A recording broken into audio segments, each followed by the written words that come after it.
Wir signum haf uvist. Fiari ud.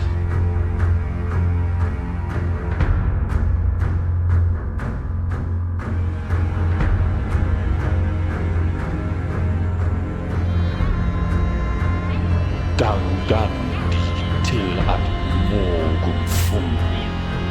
En summe rutir. Skulle uvist være.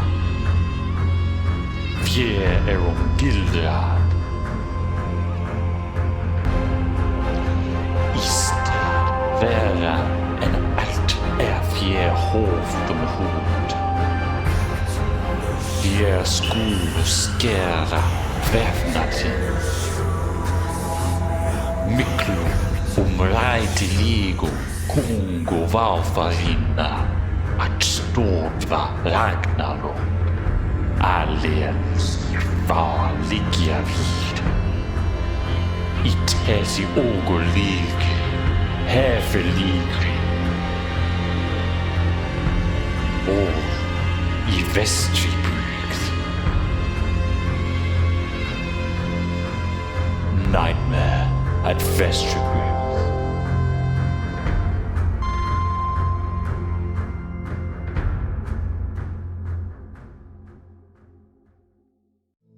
Hello and welcome everybody. We are here with our Dark Ages Call of Cthulhu game, Nightmare at Vestribyggð. So, we're gonna go around, we're gonna say who we are, who we're playing. Unfortunately, we are down our holy women today, our nun and our infanta, which are definitely not just con artists. They are unfortunately a little under the weather and or traveling, so wish them well. And they won't die because I don't kill players when they're not here. So, unless they ask me to, in which case I'm like, oh, if you asked me to do that, that's you. So everyone else is only a danger, but not that much danger because they're facing slavers, which means they want you guys alive. So that's the good news. You know what else is good news? Whenever I see Hot Flakes Tom enter the call. How are you today, Tom? Oh, that's really nice. That's a really nice one.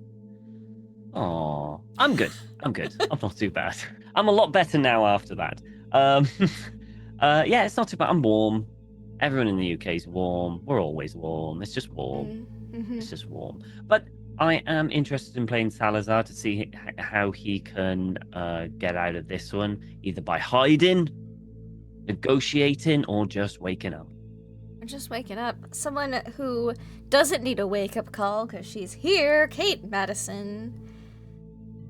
Hello, everybody. Halo? Okay, that's the wrong Hello! Game. Hello! Yeah, I am here. I don't need a wake-up call, although sometimes I do because I can sleep for Britain. I'm quite talented in that sense. But yeah, I'm looking forward to this. Our characters could just wake up and leave the others all stranded, so be interesting to see what happens. I don't know. I got my axe. We'll see what I can do with it.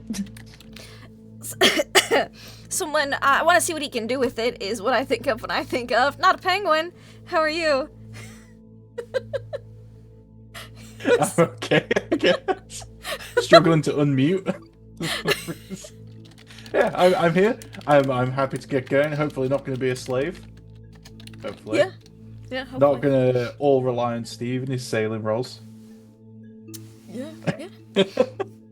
Maybe. Yeah, hoping to survive my first encounter with actual threats. Yeah. Someone who also hopes to survive encounters with threats that I present to her would be Humbledore. Hello.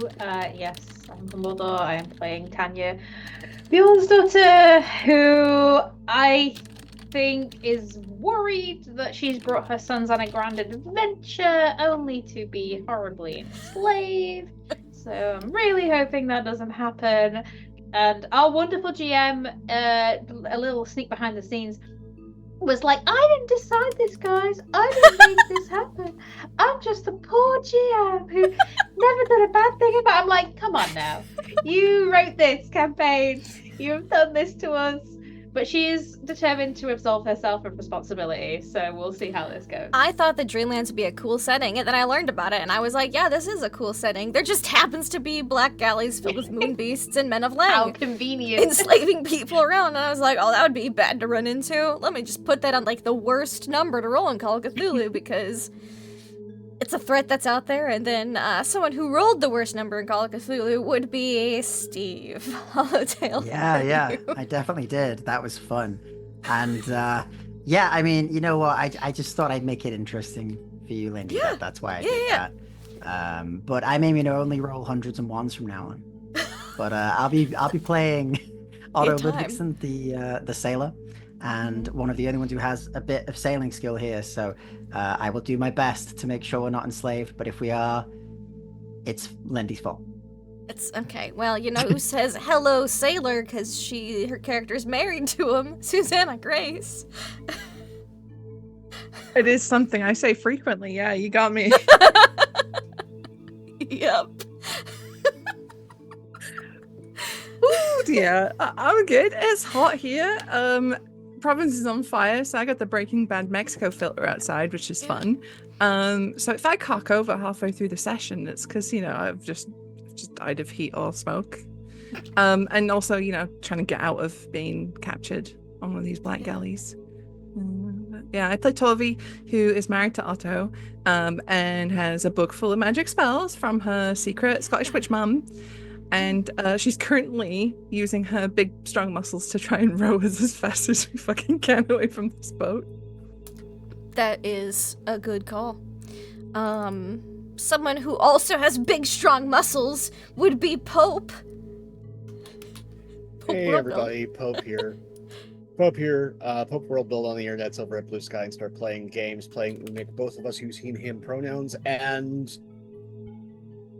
just with the wonderful like intro and outro that Lindy has put together, I just want you to mentally go with me on this journey and put the Courage the Cowardly Dog filter over these characters all screaming at once, because that's where we are.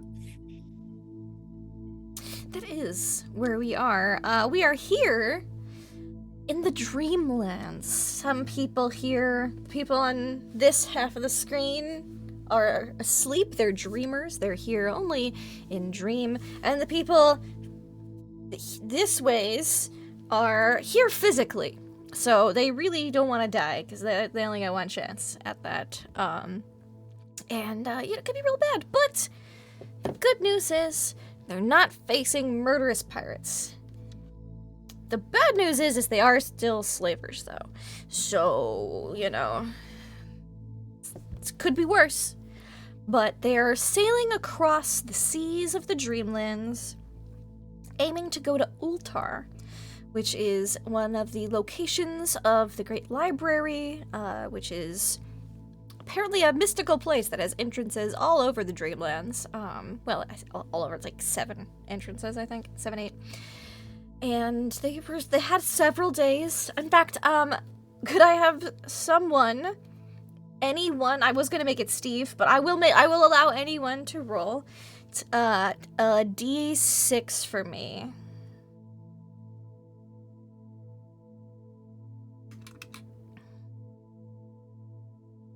Anybody? There we go. Bowden, 3. Oh, and Tom, a 1. That's fine.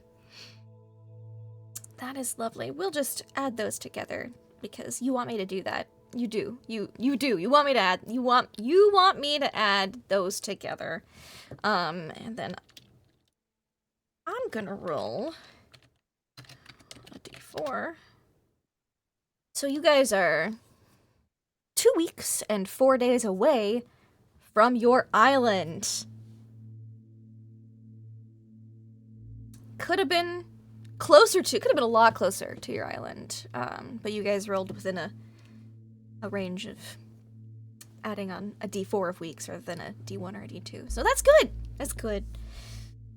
Because the further you are from your island you encounter the Black Galleons, the less likely they're going to be able to find your island, is what this basically is. Yeah, because they're going to be like, oh, how far out are you into sea? And the good news is you're pretty far out. You shouldn't be You're probably over halfway to Ultar, if you know, because weather conditions have been really good. Because Steve did roll good weather conditions. I'll give him that.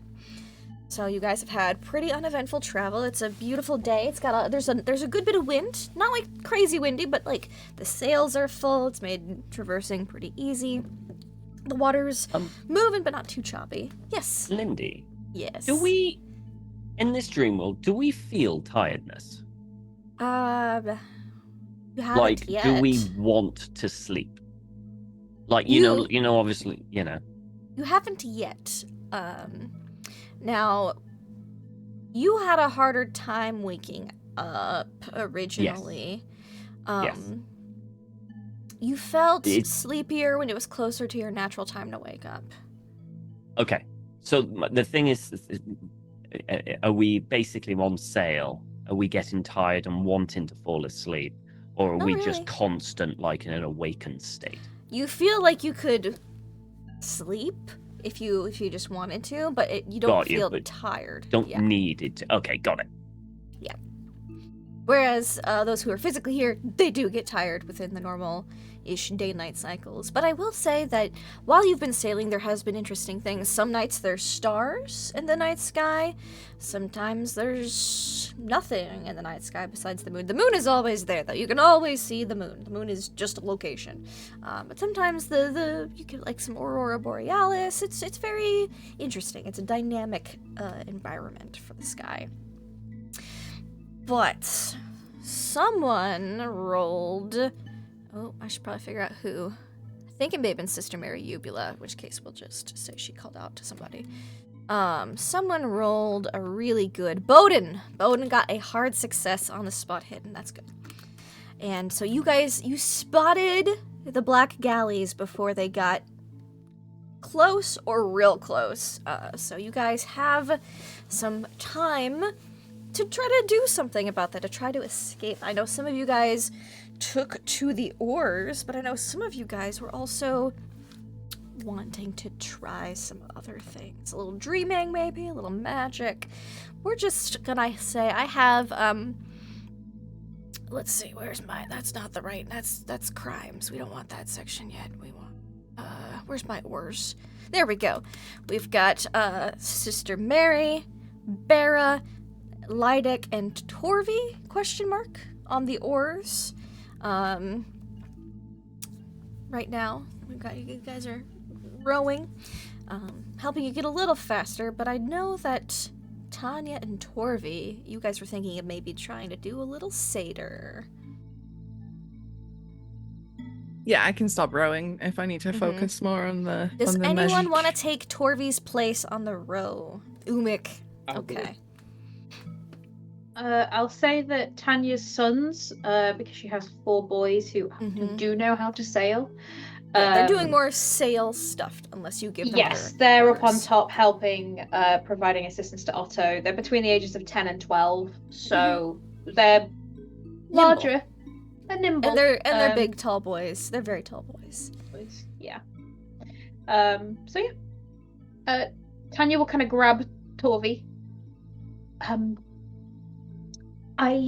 We can probably do something quickly. Otto mentioned a wind. A wind, a current, something, right? What about the corpse follower? Torvi. You've been reading your mother's book, haven't you? I have. Could you make me a read-write check and a power check? Ooh, okay, one sec. Just to see how detailed you've been poring over it, you know. What the heck is read right? It's on the bottom right-hand side-ish. Languages. Oh, there we go. It's a pilot. I got it. Read right. That's very good. You've successfully poured through some of these books. It hasn't seemed too confusing. Fine. And what was the other one, sorry? Power. Power. Success. That's good. You feel like you've started learning the basics of some of these spells. Okay.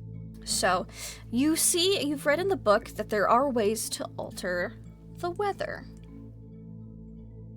Making it stormy, making it foggy, making more wind, so that will be of benefit to you if you're doing weather-related magic, because neither of you are of the weave proficiency of Satyr, which is weather manipulation.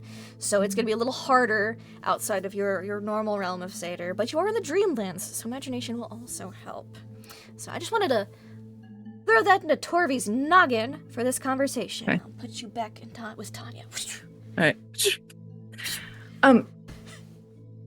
I've been reading my mother's journal, and in there she has a spell for changing the weather. So what if I could call in a really like a thick fog to obscure us, and then Okay. we work on as well getting a wind or something so we can, avoid them. I'm here. My other idea was to lend them the strength of giants. She says, like, gesturing to the rowers, which would probably be better fit for my domain, but I trust you. I was just thinking too, like we can go as fast as we want, but eventually we're gonna get tired, and they're a much bigger ship, so they'll probably catch us. So They if have we a can, lot of oars. I'm gonna say right now. Looking at the map quickly. Yes. Is there? I mean, my navigator is shocking. But is there any kind of like fjords or anything nearby, like a rockier thing that a smaller, nimble ship could potentially navigate through to escape? Fortunately, we did have a luck check for that last week, and you guys are in the wide open They're in the ocean. wide open. Yeah. Okay. Yes, I remember. You're probably Sorry, a few days out, 2-3 days out from seeing land of the coast, and then sailing along that to get into the proper river, which would be the Sky River. Skai. we can make it to the horizon, disappear over that horizon. I think that might be for the best if we can do the fog and the wind. Okay, all right. It's time. Do Okay. some magic. So we've got fog. We've got some weather manipulation. You don't have the spell fully learned, Torvi, because your mother's magic is a bit different than Satyr, but you can take the principles and enhance and basically use something a little easier outside of your normal domain. You've been studying because you successfully read, wrote, and power checked that shit. So that's good. You're in the process of learning. Tanya, are you going to do wind or are you going to enhance the rowers? She is going to do wind. She's gonna go to the pantry and she's gonna pick up probably some scraps of chicken bones and things like that. So basically as many bird bones as she can, and begin setting them out to call upon the corpse swallower to flap its wings and drive the boat Now my forward. question for you, Tanya, because I know Torvi's going to be using magic. Do you want to use your magic or do you want to use dreaming? I think she will probably end up using dreaming. Okay. For this. Wonderful. Though if it begins to demand a more magical element, she's gonna go with the flow. But because she's sticking to the foundations of she is more body than weave, she has to call upon the imagination. I like that. That's very thematic. We've got people heavy on the oars rowing. We've got Otto doing his best to get some good sailing in. So what are Salazar and Bowden doing? You see everyone's scrambling. You've heard that you see the black galleys on the horizon. Bowden is going to go to the front of the ship, that way around. And he's going to be looking at the water. He knows a lot about the natural world and therefore would know of currents and stuff like that. So he's looking to see if there's a current in the water in front of them that will push them in the right direction to hopefully get as far away from the pursuers as possible. Okay, let's do a spot hidden or a natural world. Sure. Extreme success. Extreme success. So you're watching these waters and you're thinking of a current. And are you hoping for a current? Are you hoping to find a current? Or are you more of like a, oh, let's see if there's one out here kind of thing? Or are you like, please be a current? He's looking for one with the hope that there is, because again, he doesn't want to have any deal with what's going on back there. You guys haven't had as much practice with this yet. Could you roll me a dreaming check, Bowden, since Oh, you're sure. wishing for something pretty hard? Sure You'll get a thing. bonus die for this because of your knowledge of the natural world. Oh. With that extreme hard success, you can hit that bonus penalty and see if you get even better. That would probably take that to an extreme success. We'll put a pin in that. Oh. Boop. Sure thing. Salazar, what are you doing? He's They're all things ducking are gonna start under happening cover. simultaneously. You're ducking for cover. You're getting behind some food Yeah, supplies. Salazar's basically kind of staying out of the way. And he's probably kind of hunched down below, kind of like where You it hunched is. down with the staying low. He Infanta, might- because she's also, like, Yeah, I'll stick Yeah. with them. Yeah, doing a little bit of rocking back and forth and yeah. and fake Latin prayer. As Tanya's gathering up the chicken bones, Yes. she's gonna spot Salazar who's cowering, and she's gonna be like obviously Well, gathering up manly these hiding manly underneath the- hiding in the thing, and she'll just sort of kneel next to him for a second and go, He's cowering. "Are you wear the cross? Do you not? Yes. Belief is power here. If you believe so hard, perhaps spend your time in prayer, asking for a favorable wind." And she'll get up and just move on. Salazar will do that. I'm just gonna. What are you hoping for specifically, Salazar?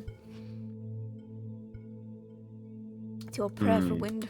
Is it wind in the sails? I think it's Is not it to so escape? specific as wind. I think it's just more. I want to live, basically. I Okay. don't want to die. It's kind of like a vague kind of That's like fair. thing. He's Yeah. not. So Salazar isn't a particularly religious person, but if you're Mhm. anybody or anyone, you believe in God, you believe in the church. Yeah, it's course, just yes. something that any ordinary people would do. So it's kind of like he does it because he's been drilled into his head and he's got no other thing to pray to. So yeah. Okay. We know Umek and Lydic are on oars. Can both of you give me strength checks? Umek, you're rolling good. Extreme success. Oh, a hard success from Lydic. You guys are like, take the oars, no problem. And the boat does a little skip thing that it sometimes does when you get a really good oar stroke in there a little bit. And Otto, can I have you make me a sailing check? Of course you can. Please, thank It's my favorite thing to do. Yeah, a boat check, rather. Sorry, it's not sailing. It's Boat? boat. Can you roll me boat? Of course I can roll you boat. Boat. Boat. Oi. It's the first Alright. failure of boat. That is the first failure of boat. Wait. No, You have four little boys assisting you. I Each do. of I'll say each of them gives you a 5. I was gonna like a +5, so you got a 20% to that, which would Okay. make that Just barely a success. success. Just a success. By one. That makes sense. Okay, thank God. There you go. I'll take it. Torvi and Tanya. Tanya, yours sounds like it has a little bit more setup because you're getting the bones, you're doing the summoning, and you probably don't want to summon it before the fog rolls in, hopefully, anyways. So, Torvi, can you give me? You're doing some spell casting, so you're kind of basing this off of your mother's alter weather spell.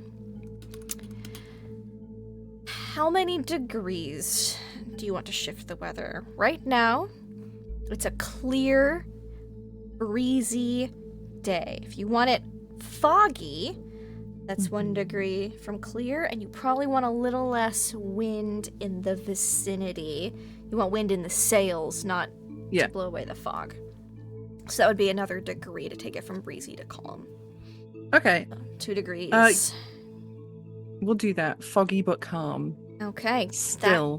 That is gonna take, a couple minutes to work on it. Can you roll me a power check? Yeah. Oh, hard success. success. That's very good. This is going to cost you... how many magic points do you have? 14. 14. This is going to cost you all 14 of them to do a shift by 2 degrees, because you're not experienced in this. This isn't your domain. You're more of the mind. And I'm also going to need you to take 1 sanity point. Uh-huh. And it's going to take a couple hit points as well, because it's exceeding your magic point limit. How much HP do you have, just out of curiosity? 15. That's good. That's good. Oh. And you have 14 MP?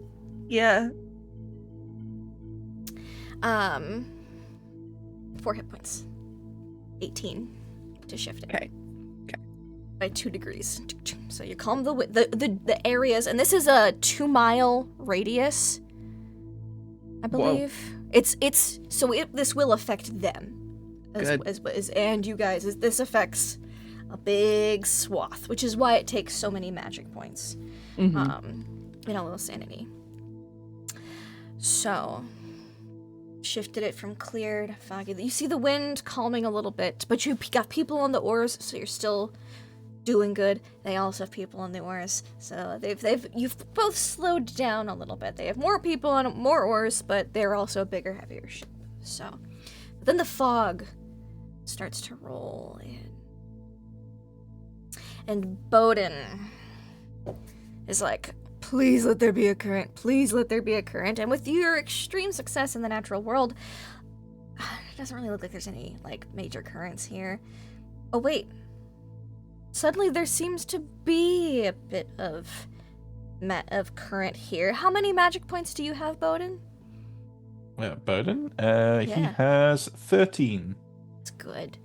It's going to trickle down for however long you keep this current going. So right now, just take off 1 magic point. Sure thing. Because you're kind of increasing something that's already there a little bit. Current was deeper in, but you've kind of brought it to the surface of the dreaming world with your thing, which shouldn't be. You're looking at this like, this shouldn't be happening, but you're not mad about it. A little weird, but it's helping right now. I don't care. Good, yeah, it's helping basically. Right now. And Tanya, you are setting these bones, these chicken bones out, and thinking of an owl. Thinking of... I've got his name. Vestribyggð. Yeah, Vestribyggð. And, eagle owl. It's an avian. And, give me your dreaming check to have this bird flap its wings and put wind in your sails. Specifically, your sails. Yes. Success. That is going to be, because you're summoning a thing, you're not just altering an existing thing. 10 magic points. Okay. So, Otto, a lot of things happen all at once. This fog, sequence of events. This fog rolls in. You've got people on the oars, that's good. Oh, suddenly the wind is going down a little bit, but you've got people on oars, you're doing okay. Suddenly you hit a stronger current, and that's carrying you through a bit as this thick fog creeps in. And then suddenly there's this bone bird that is flapping in front of the sails and filling them with wind, and the boys are trying to get the sails set up appropriately to catch all that wind, because they started adjusting for the lack of wind, and you're keeping it together, but only just. Barely. And I'm gonna make a couple rolls myself. Doop doop doop a doop doop doo doo. Okay. They realize that there's magic and dreaming going on. Oh, but they're not great at counteracting it right now, so they're just like shenanigans. They're not quite just like that, but they're too far away for you to really know. Just imagine shenanigans. Yeah. So I guess using that to our advantage, seeing that we seemingly are making distance, Otto is going to try and You see a little use that distance gaining advantage. as the fog. Now, you don't know Yeah. how far away they are. But you would have to imagine that they also don't know how far away you are now either. Yeah. So I think looking around, I know we're in the open water, just like trying to get as much distance as we can and sort of turning slightly as we do, because, large ship going to turn less good if we can make like a big C shape almost. C shape, Yeah. sure. Like all the way around. You wanna like just 360 it? You wanna turn around? Head towards their direction? You said C shape, that is it. Feels too. I mean, like more like an R, like a long curve, you know. Oh, okay, yeah, sure. That makes sense. You're kind of I don't like wanna go back past you're instead of on this route, you're going this route. like this, Yeah, like a little this- round, little curve. Towards land? Towards where you assume land is based on the map? Towards the continent? I imagine towards land, but not too close, given we don't have vision. You're still a right couple now. days out, but like you can like anchor. Okay, You're sailing like towards the most land. efficient route to get there. But if you circle first, you can get to land sooner, but it'll take you longer to get there. Basically, is what it is. You can get to a Understood. That coast sounds like sooner, the but then you have best to hug the coast for longer rather than just sailing to. I think in hugging the- the coast is fine. Let's Okay. head that way. Sure, you sail. And you sail and you can't see hardly anything. This fog is thick. Torvi, you got a little bit of a nosebleed. Yeah, I imagine like the nose was just pouring. You feel a lot of strain, Sure. but the fog is holding. We're making good distance, hopefully. Can I have anyone, make me a luck check? Not me. You can discuss who has the highest luck if you want. You can power game this. That's fine. I don't mind. I have 69. Nice. No. It's gotta be that. It's gotta be that. Every time. Gotta be that. Every Looking at time. Half that. You've offended a god in your life, surely. No, I just didn't get kicked by a horse. No, I'm talking about our big dumb friend. Half that. Oh. It's got 39 luck, okay? That's pretty bad. That's 9 more than me. Oh my Hey. god. Y'all are blessed by God, yeah. I mean, okay. we ended up here. We can't be that lucky. We live here, So- 69. You sail.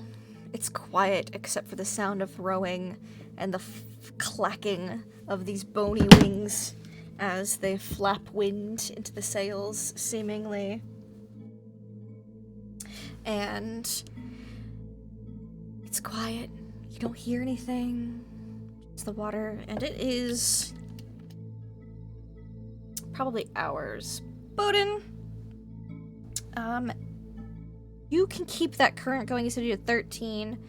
It saves like 10 minutes per point, so you can keep that going for 130 minutes total. So, like 2 Okay, hours. oh. 2 hours in, you start to feel real drained, real tired. Yeah, but doesn't really Current know seeking. he's doing it, so he'll probably keep it up until he can't. 'cause, Yeah, you feel again, like he you're doesn't know. real tired. Real drained. Not tired, drained. drained. Drained is a better term. Yeah, I'll drop all my magic to 0 then. Yes. Perfect. Thank you. And the Yeah. current goes away, so you slow down a little bit, but it's still quiet. It's still very, very quiet. They are not nearly as lucky. And so, let me see how long this weather spell lasts for. Okay.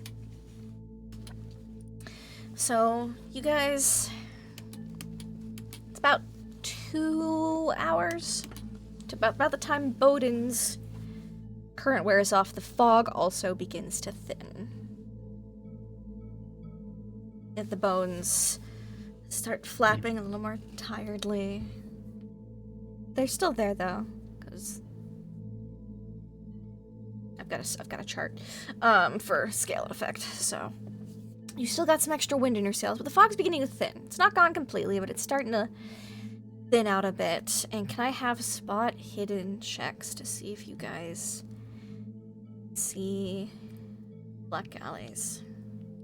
Of course you can. Look at that. Eagle-eyed Umik over there. And Tanya! With 2 rolls of 2. You guys... Tanya's Yes. gonna climb up to the crow's nest if they have one, because that's where she would have You wouldn't prepared have the a spell. crow's nest on a Viking vessel. We're gonna dream one up sometime. We gotta dream some renovations to this I've boat. only had like a bucket I could sit in at the top of the mast. Yeah. Yeah. Yeah, Never we're a mind. little wrong type of ship for crow's nests. So you can get the prow of the ship, the front of it. Sure.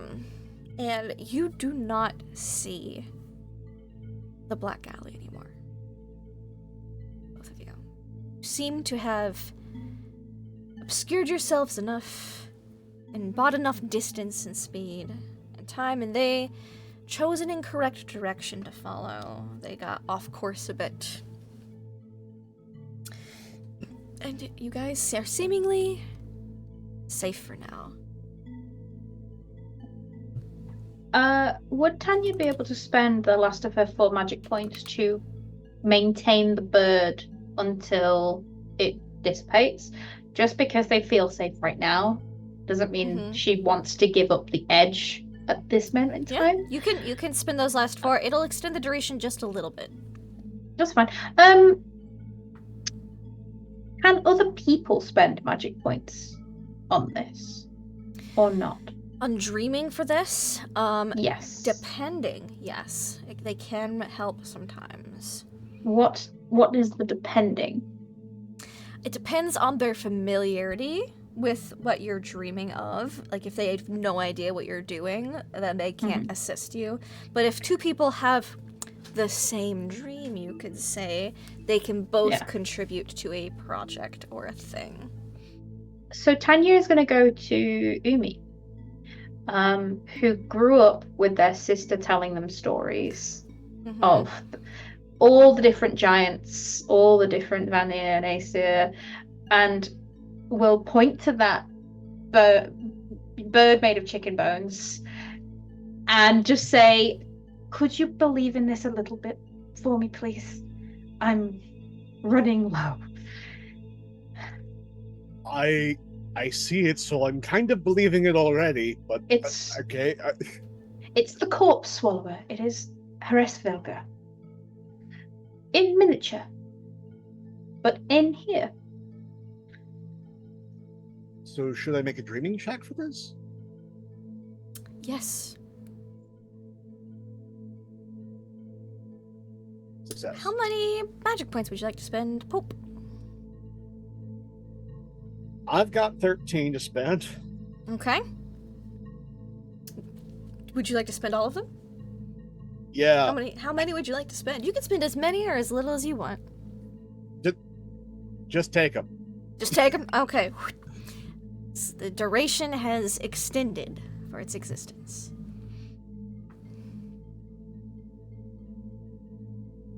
I tie a couple of chicken bones around his neck, so like I make a little like put him on a leather cord and just pop him around his neck because he's contributing to the spell, just so that he has like a focus to hold. It's a little gross, but it works.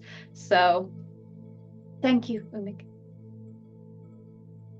As he's still on the oars, just like trying to keep things in time with Lydek. I'll get them water. I'll tend to them. I'll get them. I'll say Navarana's been doing that and also keeping an eye on Tanya and Torvi, like checking to make sure you're both good. And not, too overexerting yourself.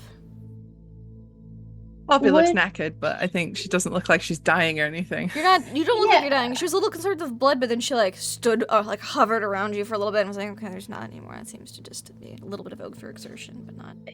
If we have a bit of breathing room, so to speak, would I be able to make a medicine check on Torvi just to see if I can give her back a couple of hit points? Because she's obviously like a tonic or something. A first aid or medicine.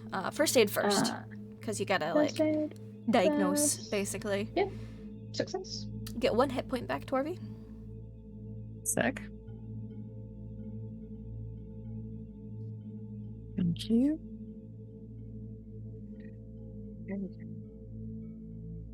Do you want a medicine after? Yes, if you'd like to make a medicine after, that will increase her healing rate. But Oh, yes, Humbledore. so you'll get 2 hit points back a day instead of 1, so you can get 1 more back. So you'll be full up tomorrow. Yay. Tanya, she seems okay. She seems like she overexerted herself. This is overexertion.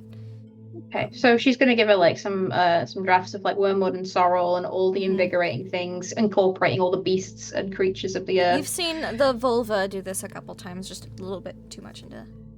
Yeah, you need to go. I'd say you need to go easy. We can't afford to, but just take care of yourself. Yeah, I will. I just, I'd rather this than, get captured. Agreed. And she just she gives you a grateful sort of kiss. Well, she stretches up because you're still sat down, but you're really fucking tall. She'll just give you a grateful kiss on the cheek. She like hops up. She's like 4 foot nothing. Thank you. Don't pat me on the head. I'm not a child. Sorry. That's what I do to my boys. And she held her head on out. And you guys have escaped. You guys had some real good rolls there, and managed to escape the threat. This time, Black Galleys. You sail along. A couple days. I imagine you guys stop rowing at some point or trade off to let people rest, because rowing is hard work, and you guys still have some days ahead of you.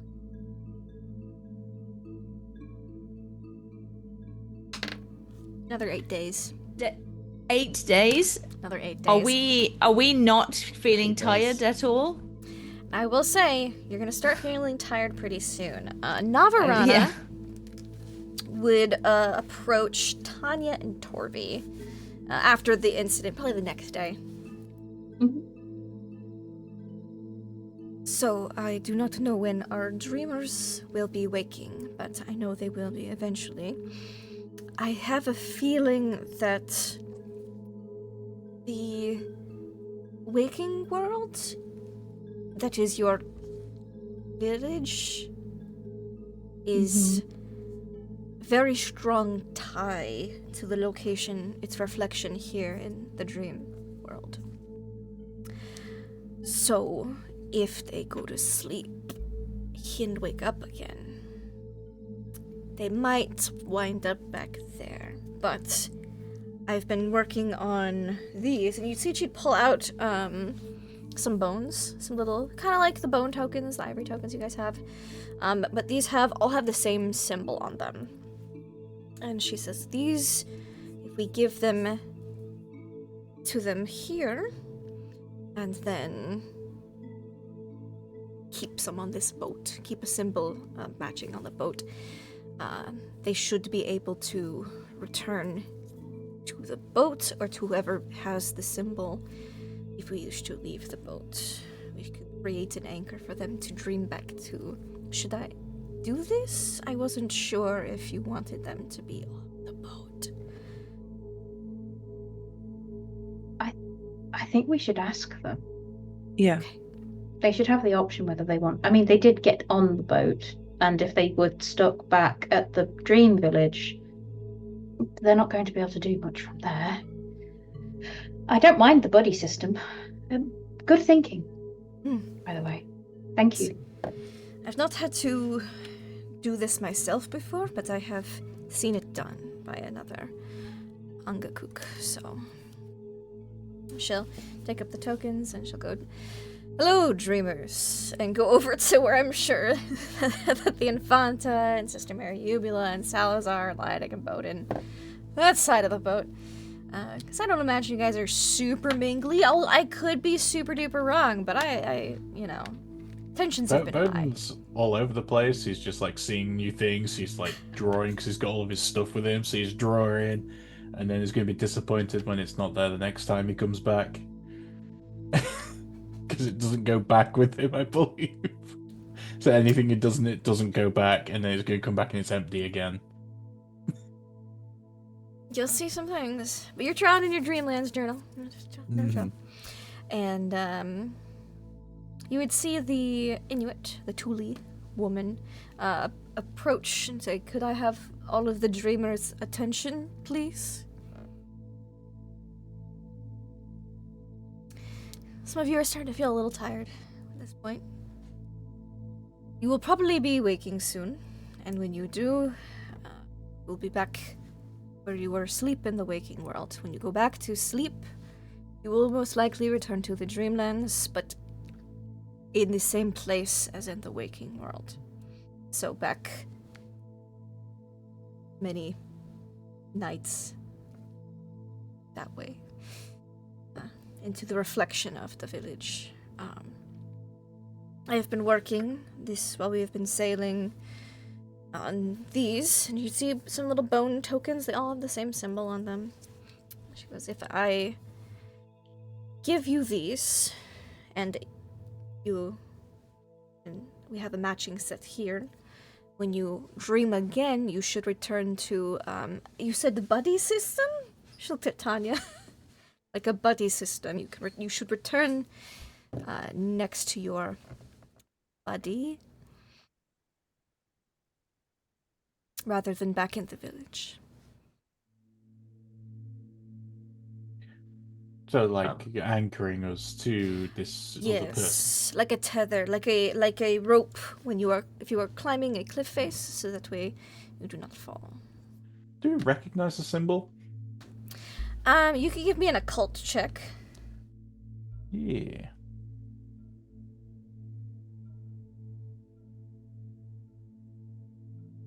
Success with a regular success. You've seen similar symbols, but you think this might be a cultural variant of but the general shape is similar to other symbols you've seen before of like safety, protection, kind of like a keeping, like a binding, that's the word I was looking for, like a binding symbol. Different art style, same thing, different font. Yeah. Can't tell anything else about it with a regular success. It would be helpful if you could memorize it and draw it on, have it with you in your waking selves as well. It would just strengthen the connection. And what happens if our buddy decides to get rid of it? Would be with the token?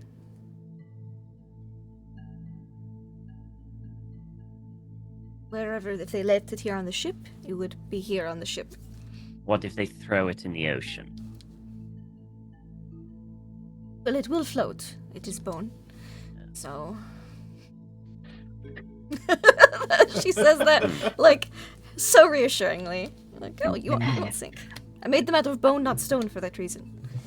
I think I know what you're getting at, Mr. Salazar. If you don't trust us to hold them, I understand. It's a lot. But if you want to hide them on the boat somewhere that we don't know, providing the boat doesn't sink, you should return.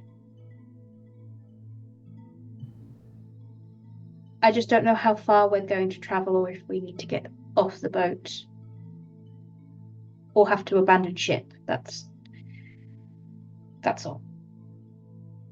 If you give me your word that you won't throw me away, I'm happy for you to have my token. I'm not in the habit of doing that. Don't throw me away. Then I will consent for you to have my token.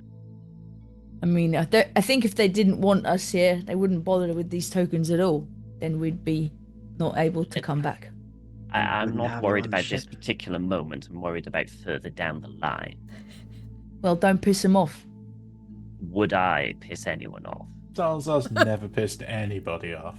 Thank you. I don't think you want an answer to that, so... I'm remarkably resilient with how many boys I've given birth to. About my temper is pretty tempered, so you'll be fine. And she'll take the token. She'll tuck it in. She'll probably get a separate pouch and attach it to a healing pouch because she never goes anywhere without it. So she'll keep it safe in there and have it waterproof so that it doesn't get damaged. So it's got like a wax seal on it. Okay. So yes, Salazar will agree to the token. How do we take this token back? I thought we couldn't take stuff back. You don't. You will give it to the person here for your buddy connection, and then There's draw just one token. a matching symbol in the waking You world got to help draw strengthen on it. yourself. I did. Yeah. No, that's Yourself fine. I thought there were or 2 tokens. a bone. No, you cannot take. It is very difficult to take things from this world to the waking world. But we can bring things from the waking world into here. They will disappear when you wake up, but yes.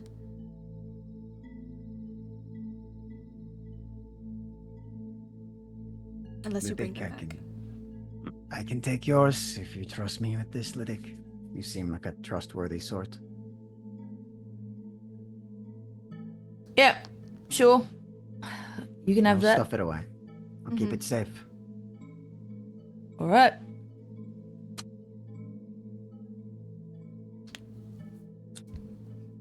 Toby's just kind of like, she's awkward and weird, as you all come to know. She just kind of doesn't kind of know how to offer to be someone's token holder, so she's just kind of like in the background. Maybe Sister Uvula. I imagine Uvula Sister really Mary likes Uvula is gonna give you the token. Yeah. I don't want to speak for Doc, but I have a feeling that that's what's gonna happen. Doc has confirmed in chat. Okay. There we Yes. Oh. Wonderful. Yeah. So yes. So you get Sister Mary Uvula's token, in probably a flirty way. Yeah, I'd insert flirty comment. Yep. Can I leave mine with the person who gave it to us? Alvara, yeah, she'd be happy to hold it on Yeah. to it. She seems to know them the most, so it makes sense for her to have it. That makes sense. All right. Just make a note of who has whose. Yes. Is each person's like an individual symbol? Or is it all the same? It's like slight variances. Yeah. Okay. Can Bodin take time to memorize each person's symbol? Yeah. It's basically the same symbol, but it's just a slight variance. Slightly different. See what you're doing, and she would show you the 2 that she made for the 2 that are not here right now. Cool. Which would be Bjorn. Actually, just Bjorn, because Bera is with you guys. And Yes. Hakon? No, Hakon's not with you. Bera is right now. Hakon's not. So Hakon and Bjorn should show you the 2 for them as well. Cool. Just hope he remembers when he wakes up. And she'll hold on to their tokens until they get here, but yeah, you have to remember when you wake up. Yeah. Yep. So everyone's will be out there. They're there. And let me see. Who would Bera? Bera would give hers to Umik if he would take it, because he looks strong and capable. She's like, yeah, I don't.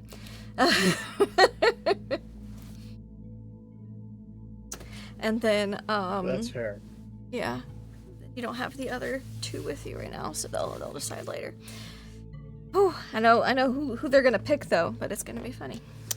The question is who's giving the Infant this token? That's I'm gonna say she's gonna hide it on the ship for now because she doesn't trust anybody. She hates all of you. She hates all of you. And if Charlie wants to do something differently, we can have that. We can have her unhide it next time she's here. Now it'll be hidden on the ship. She stashes it away somewhere.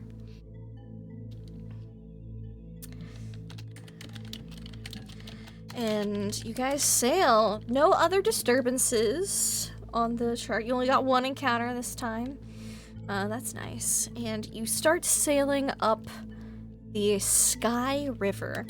which is an important river in the Dreamlands. It's blue-green, and it's a wide and swift river.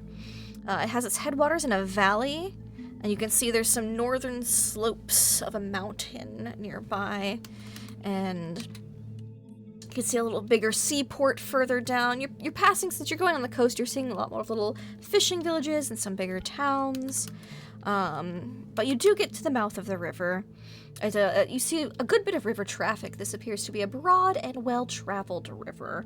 A lot of people on both like little rafts, little skiffs, some interesting boat architecture, some that you've not seen before, some that's more familiar to Otto than anyone else. You see some almost Greek-looking ships at one point. You see some really basic vessels. You see some rafts. People are doing all sorts of... some people have interesting sea mounts. It's almost like they're riding dolphins down, just towing things behind them. It's not like super like heavy congestion, but you do notice these things as you're like you pass by somebody every hour or two, every couple hours. It's fairly well traveled, and you guys blend right in, looking like people traveling through. A little different aesthetically, but so is everything else. You get some looks from, you would assume, the more well-traveled people, merchants who seem to be just a little finer than some of the people that are just moving crops or animals down. And you go on sailing by. You know you're supposed to stop at a town called Ultar, which is in the Kingdom of Sky, which is all along the Sky River. There's a lot of farms, a lot of farming communities, little towns and villages. It feels a little weirdly like home to a certain extent to some of you guys. Maybe not those who grew up in Greenland, but those who grew up in Iceland or in mainland Europe. It feels a very Dark Ages medieval town. Little fiefdoms and villages. And if you do stop at any of these little villages to resupply or to chat, ask about your destination, or do you just sail on? It would be a good idea to stop for a little bit, It right? might be. Just Stop off to and get, rest a little bit, stretch legs. get bearings and possibly do some trade. You stop. What size community do you wish to stop in? Medium. Medium. Medium? Yeah. So we don't want to be small it's to be like too suspicious. noticeable, but we don't want to be too large where we're going to get like overwhelmed. Sure, think. that makes sense. Nice medium-sized. So like a small, you'd see like a bunch of little farmsteads with like a manor, and they have some docks set up for people to stop by and trade. It's not like we've got the fishing docks for the town here and that's it. This one actually does have a little bit of a trade dock, but it's not you wouldn't call it a city by any means. It's a little fiefdom. I have a couple of questions, so I do apologize. Absolutely. One, how fast does mana magic points regenerate? You in would this be system? up to 4. Okay. 2, when we create things using the dreaming, for Mhm. instance, if Tanya wanted to sit down and create an apple or a bucket of apples, Mhm. 1, how much mana would that take? And 2, do those apples, for all intents and purposes, last?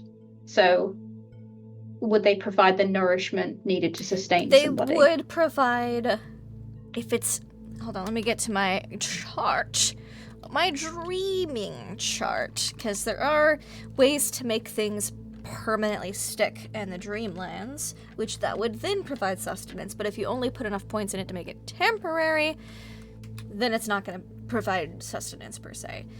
You might feel full, but I don't think there'd be like some like nutrients involved. Okay. I've got a chart. Where's my chart? Where's me chart? I've got so many handouts and things. And I had to convert this from a previous edition of Call of Cthulhu. There we go, dreaming. So So it depends on the value of the desired creation. So living things take a lot more magic points than non-living things, for example.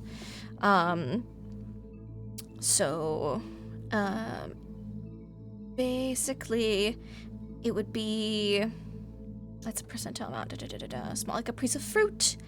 Yeah. Alterations cost less than outright creations. That is something that Bowden, you would have figured out by watching Bowden with the current probably a little bit. So if you wanted to turn a shade tree into a fruit tree or a wooden bench, normally that might cost 20 magic points, but because it's already, both of those things are already made out of wood, it might cost somewhere between 5 to 15. To turn it from one type of tree to another would be probably on the lesser end, because it's just shifting its nature. But if you wanted to turn it into a wooden object, that'd probably be more like 15. So less than a full, dreaming it up from scratch. You cannot make alterations or create objects of more value than your dreaming skill percentile. But over a longer course, if you keep putting things into it, you can create bigger things. You just gotta fill. It's imagine like a pie chart. You gotta fill in your slices of pie.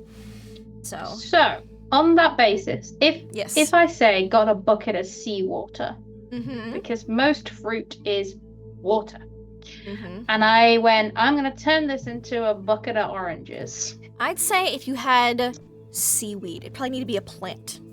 So it needs to be a plant to plant. Plant to plant. To cost less magic points, yeah. I imagine because we've had so long on the seas, we're probably wanting for things to do, that dredging up some seaweed as we go. It'd be floating around in places, kelp seaweed. Yeah. And what she wants to do with anybody, but like saltwater to freshwater would probably only be a couple points. Oh, that's good. That's good to know. With anybody that is interested in practicing dreaming, because there are some people who don't dream much, and she wants to at least teach her children to dream. She's going to be practicing in a small group, trying to change things in this world into more useful objects that stay permanent for both sustenance and potential trade, because she has a nice pantry of stuff, but something permanent, it will like a larger thing, like making food have sustenance. That's not going to be like a permanent thing, because that's a cycle of life thing. Take a little bit more than regular. But if you wanted to like make permanently a book, or like I'm gonna make a candle permanent, or something physically permanent, that would exist in and out of dreaming once you leave the dreamlands forever, that would require spending power points and magic points. Ooh, okay, so that would permanently reduce you down to make it But it is possible to create permanency, but it does have a cost. So, okay. But just transmuting things into just basic things that will go away pretty quickly, or to things that will have substance, stay for the entire duration of someone's dream, or, that kind of until you get like the full basically it needs to exist through the full digestive process for food, for example. That would just take power points. Magic points. Magic points. Yes, magic points. To get on the back of that then. Yes. We've just been given tokens with symbols on them. Say we were to use this to make the symbols like a tattoo on our bodies, so we didn't have to keep redrawing them, and made them permanent on ourselves, so that when we went to sleep in the awake world. If you got a tattoo in the Dreamlands, it would be there when you go back to sleep. But not in the waking. Not in the waking world. Even if you made it permanent, it would only exist in the dream world. Yeah. Okay. You have to, if you want to take something out of the dream world, you have to physically carry it out through an entrance of the dream world. Got ya. Okay, no worries. It is difficult to do. But like Lydic's sword, his axe, it's with him now. When he wakes up, it won't be here with you guys anymore. With Elle's fruit idea. Because Bowden will be watching because he's kind of intrigued. He's like, this is something new and interesting. And you can make it into the most exotic fruits that you can remember or think of. Yeah. Fruits have seeds in them. Mm-hmm. So if you remove the seeds from those fruits, can you use them seeds to then make more fruit? I'd say, I mean, you're transmuting fruit into fruit. You're just adding more mass. So, yeah. Yeah, so like after the first batch, like take the seeds out, then you can make more without having to gather the seaweed again. Especially if Just you saves you a made whole the same process. type of fruit, it'd be easier. Yeah. Yeah. She would invite, because you're expressing curiosity, so Tanya would happily invite you to come and try it. She's happy to guide you through it. Yeah, but Bowden will take part. He's very open to new ideas. You're more open-minded than a lot of your compatriots. I can already see your sister Infanta, the one who mutters, glaring They quite are ferociously over there, and I'm not really sure what to do with that. heavily dictated by their own faith. Faith is a currency here. You can do well with that. I just hope they will see it as currency and not as witchcraft, which they do not enjoy. Myself, I might have spent time with the church, but some older roots have kept my eyes open. I see. I was raised under the one God. Strangely. I suppose I find it funny that when there are so many gods in so many different stories, to be looked down upon for believing in more than just one. It's just strange. And very limiting. Yes. This is how you dream. And she says as she will bring out the seaweed, and she'll because I don't know why I'm obsessed with oranges, maybe because I'm thinking like background scurvy. She's thinking citrus. I imagine by the time they get to this place, we have basically the wonkiest looking oranges and lemons, maybe a few limes, like just buckets of those just sort of scattered around. Lots of that citrus. We've all been, a lot of citrus on board that we all have. Yeah, given the days of travel you guys have, it would be very statistically unlikely for any of you guys to not succeed at a dreaming check. So you'll have done some practice, including some people who have DM'd me about things they want to dream about. Yeah, you would dream it into existence. Bernie might even like try to drag Lydic into it. I think I was about to say, Lydic's definitely intrigued. Like, I think he was earwigging the conversation a decent amount, because he's probably still on the oars, or at least on and off and stuff. But the fact that he doesn't sleep very well, and she's going on, she's like, I'll teach you how to dream, and it's a bit, I think he sort of is intrigued by that in general, and doesn't quite understand. It's like, and so he's heavily watching, even if he's not actually doing it. I'm not really sure, but I think he's very much watching what's going on and intrigued by it all.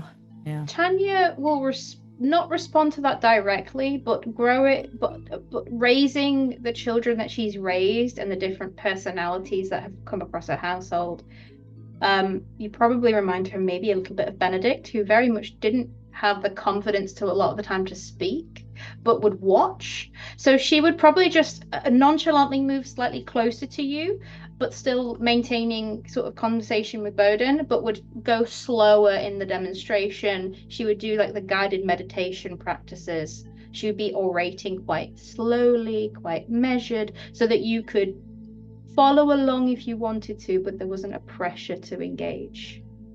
She would just be nearby. Cool. Leave it at that. Excellent. And you guys stop at a middling-sized little town and pull up to the docks, and you see some people hanging out nearby, and Hello. Greetings. Are you here for trade? They look a little like we have not seen you before. Kind of like how Umik is. Sometimes he's got like his hands kind of like near his just thumbs in his belt, but real close to like a short sword, you know.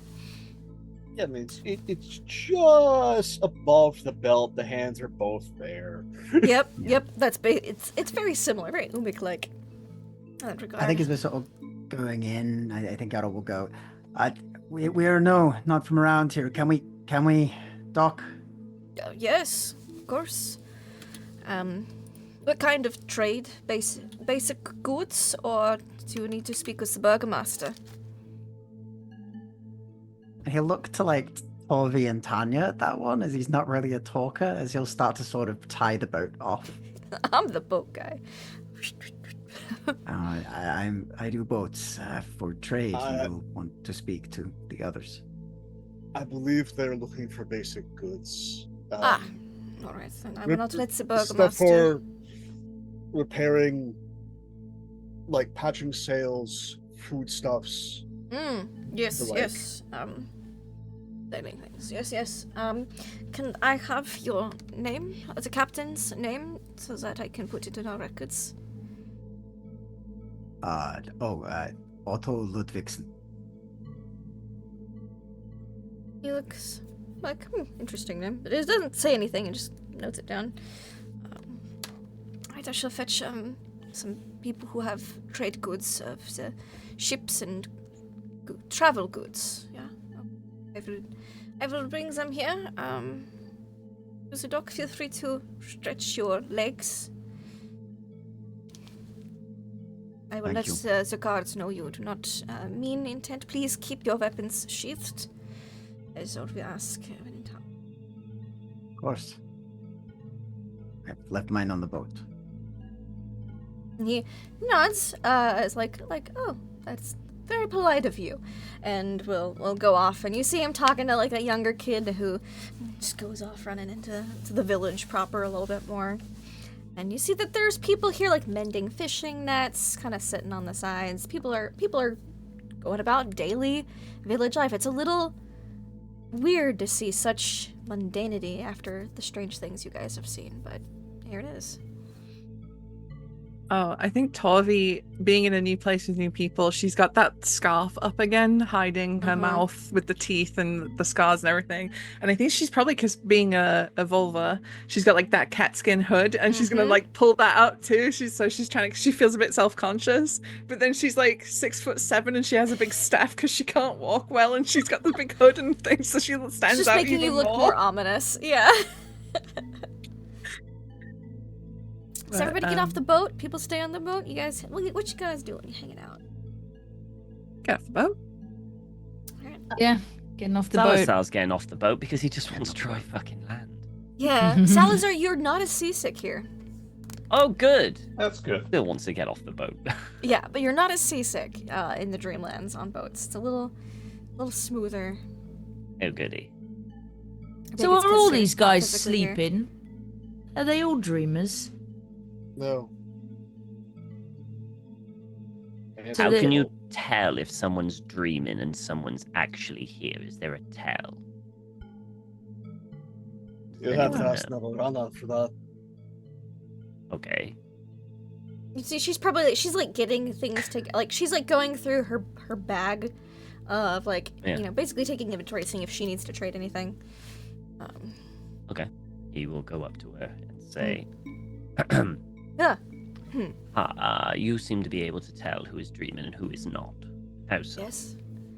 Well, I have been dreaming for many years. I have experience, practice. Dreamers are usually a bit more powerful at dreaming than the reflections who live here. And I see. you can. Is there a tell? Like, I don't know. With glow? practice, you can reach out with your mind to see. I could teach you if you like.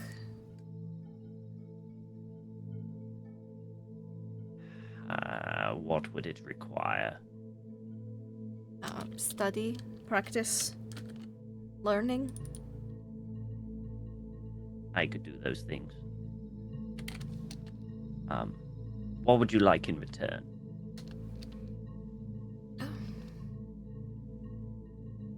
She looks like, oh, I wasn't expecting anything in return. Does I do not not- compute in Salazar's world, that. I know. This it is a tradition passed on. It is I think you might call it a spell. You could use it in both the waking world and here to find dreamers. So it is can be very useful. In return, I do not know much. You seem to know much about trade and money. Yes. I do not know much. My culture seems to be very different from yours. If you would share knowledge of how the people do things, that would be helpful. Let me welcome you to the wonderful world of accountancy. She's like, y'all have like coins. We don't do that in the Tulu tribe. We have a very, very barter-based economy. And she, yeah. So yeah, he'll teach her about the basics of money and Yeah. commerce and trade. Make note in the real somewhere, world. Salazar, that you are learning the Find Dreamer spell. Cool. Wonderful. Okay, cool.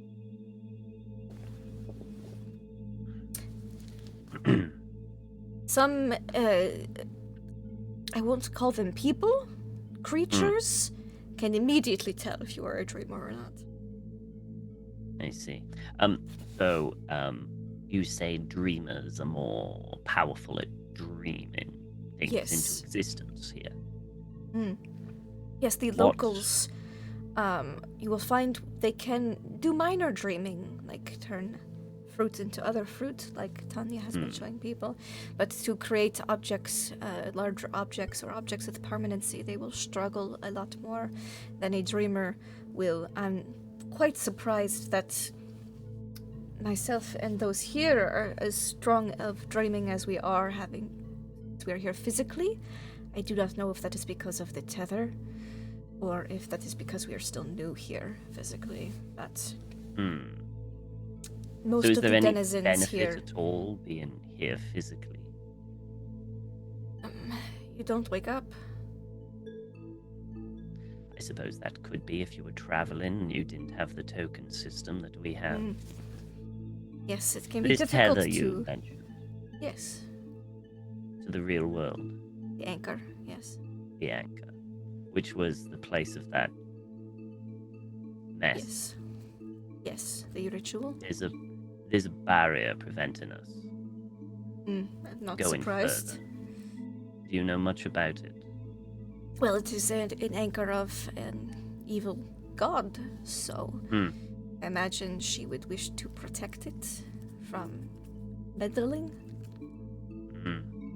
And no idea how to bring it down or get past it.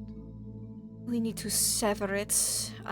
It seemed like from what the eyeless seer... Oh, you weren't here yet. There was a seer here who gave visions to some of us on questions, but it seemed we have, if that is the newest and strongest anchor, if we sever other anchors first, it should weaken that one, making it able to be severed. I see. And what happens if you die here? Oh, I will And be the dead. I see. And what happens if I die here? I wake up. You will wake up and not be able to return unless you come here physically as well. Oh, good. Stuck on an island. Wonderful. Well, I will endeavor not to die then. I would recommend it. the trade that goes on in between these things? Is there a currency in this dream world, or is it through goods? I have not been to these locations when I have come here. I'm usually in a reflection of the areas around my village, or wherever Tongarsuk, my people's main god, takes me. I see. Well then, I will head ashore. These areas are as new to me as they are to you. I am just more familiar with the mechanics of dreaming. Well, interesting. Well, I shall endeavor to see what passes as trade around this area. Thank you. Would vary from place to place. Yes, I imagine so. In a reality where you can literally dream anything into existence, trade would be rather difficult. Only if you're not a dreamer. And these people, the locals, will have a very hard time bringing things into existence from nothing. That's good to know. Thank you. Edge. I'm going to join the others now, but thank you for the... She's like finishing rolling up her... She seems to have done inventory on things, yeah. Okay, and he'll head back to the others, because he's interested in see how trade things, and what is used for trade, whether it's actual coins, or whether it's items, or whether it's, I don't know, blooming dreams. Like, I've got a dream of floating in a cloud, I'll trade you with one of your nightmares, and, you know, whatever it's going to be. You get off the boat, people are mingling around, you see, again, fisher people, people bringing, like, herding geese and sheep and whatnot. And some people will come by with big backpacks. You see a couple people, like someone with a cart, a couple people with larger backpacks. They're seemingly the local smaller merchants of this town. Or merchants that are traveling through, perhaps, but maybe not via boat, via on foot. And they say, "We hear someone was here for trade. Right up this way. We've got wonderful livestock over here. Over here, we've got some fine, travel goods, dried meats, fruits, the like, flint, tinder, all the things you might need for camping and traveling. This, our lovely vendor here, is traveling through, but she carries fine fabrics, threads, and the like. And over here, we've got someone who does mostly pottery, a local fella, so dishware, small tools, and the like. There more might be coming, but this is who we are able to go see up in a short amount of time." Well then, I think we should go for the... I mean, I'm assuming we still have to eat. Do we feel hungry and drink? We have to eat and drink and stuff? I mean, I know the others do, but do the dreamers? They feel more hungry than you. You can eat, but you don't get, like, hungry. Okay, cool. Okay. You'll get hungry eventually, but it takes longer. Like, you could get by on 1 meal a day rather than 3. Okay, that's no problem. In that case, then, yeah, he's going to head to the dry meats and stuff like that. We have plenty of fresh produce to barter with, because we've been making citrus for days. And also, Tanya Tanya took all of her pantry with you guys. And... Sorry, another question regarding dreaming. If you have a slab of meat, could you make it bigger? Yeah, you'd have to spend the appropriate power points. So, theoretically, as long as we have a supply of food, we can basically duplicate that in Perpetuum. As long as you have the power points, yeah. As long as we have the power points. So, food's not an issue, which is good. That day you escaped from the traders, most of you guys did not have the power points to make additional food. So you probably want... at least a few days stockpile still, but yeah. Yeah. Tanya's going to go to Salazar, and just sort of... I imagine that we've kind of learned a little bit that you are the dude who trades and knows numbers and shiz. Would you be able to barter for metal? It doesn't matter what kind, but... changing one thing to another is easier here. And if we can barter with the food to get metal, it means that we can maybe make our own weapons. Oh, for yourselves? well, I'm not really much of a fighter, but I see. Oh. If that is what you require, I'm sure that I can. How much metal are we talking? enough to make a sword. I'll see what I can do. What can I use to trade for this? She presents you the buckets and random cargo of like oranges. You probably got like a lime, barrel of citrus. Yeah, A random barrel of citrus. Yeah. Okay, he's going to have a look around and see, is there any, because he sees all of the things, is there anything like this, like citrus fruit here? Give or me is a it just spot meats? hidden check. Okay. Nope. Because that like requires you look around with your eyeballs. You see that they're growing crops, but you don't see orchards per se. They do seem to be growing things, but you're not entirely sure exactly what it is. Based on the dried goods that they have here, it seems that they have more stone fruits. They've got like dried plums and apricots and stuff. Got you. Okay, no problem. In that case then, he's going to identify any vendor that has metals. Doesn't necessarily have to Probably be kind of like the potter, because he would have the metals. Because he's got little tools as well. Excuse me. So I'll we'll have Vera carry the thing. little bits to make custom tools as well. So like yeah. Okay. I'll have Vera carry the thing for me over to the potter and have a look at what kind of metals that are there specifically. And see, the potter would have, it looks like copper. Only copper? That's mostly what this person has. Okay. Like, in like wire form to sell. Okay. Copper can be changed to bronze. Yeah. Just hoping for something a bit more. I looked at my tech level chart, and they have mostly copper here.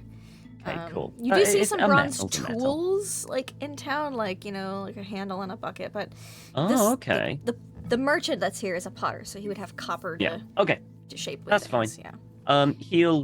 Salazar will go up and introduce himself, and he'll say, marvelous pottery you'll have here. I'm curious, how does one create such things? By hand or by dream? Oh, by hand, of course. This is my life's work. And just points at like the potted goods, it's like a little cart. My father was a potter, my grandmother was a potter, and now I am a potter. Well, it would seem that you have. And he picks one up and has a look, and then immediately puts it down. It's good work. Gotten their talent, I'm sure. I'm interested in a trade of sorts. What would you have to trade? I'm interested in your copper supply. Yes, you see that like she's got some pottery with like little copper inlays and all sorts of things. Yeah, reinforced with copper in places. Yeah, and to exchange into said copper, I wish to present to you a delicacy that has not touched these shores yet. Barra, would you mind? And I'm going to try and do the impose with Barra. You just pick it up in one hand or something like that and bring it forward. And thank you. And he'll take it out and opens the top. Yeah. This delicacy of citrus fruit. Why not have a small taste? And he'll kind of cut it with this little dagger that he was given. Which one he was given a dagger. Do you pick up? Lemon, lime, I don't even know what was there. What was that? Orange, lemon, or lime? Orange. The other two are very sharp. Yeah. Here, try this. Yeah. I'm under attack. And so you probably get an orange and you cut it up and just like, new fruit. Any coin? Well, you're like cutting it up. And you want coin? It depends on Well- where it's from. Well, you see, with these fruits, this isn't just for you to consume. This is future merchandise.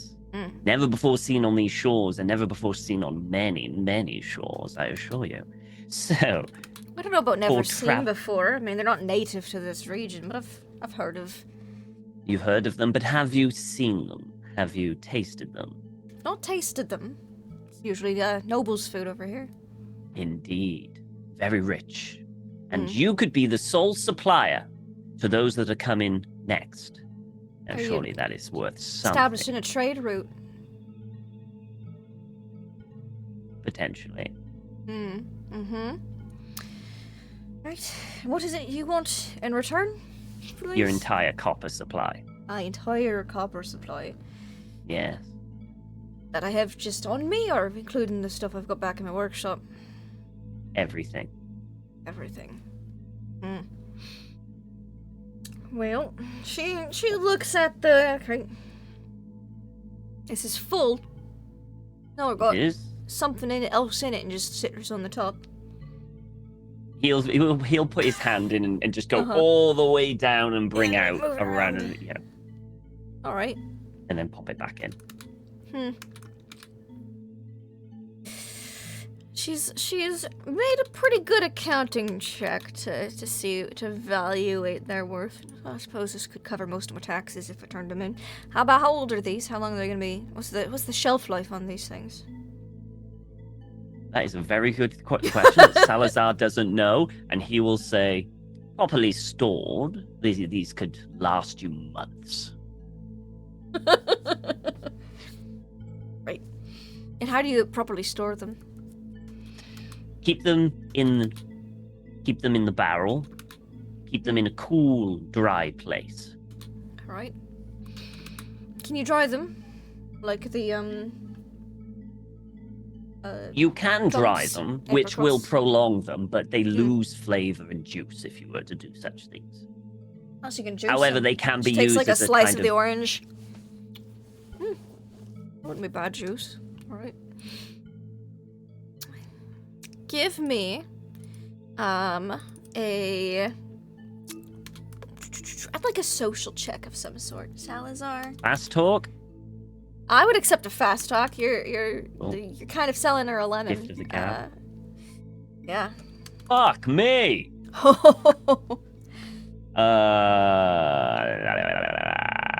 Fuck it, push it. Why not? Okay. I'm all in. 35. I'm all in. All in. I've got a twitch. Yeah, you probably. That's how Huh? you store them. Huh? Good deal.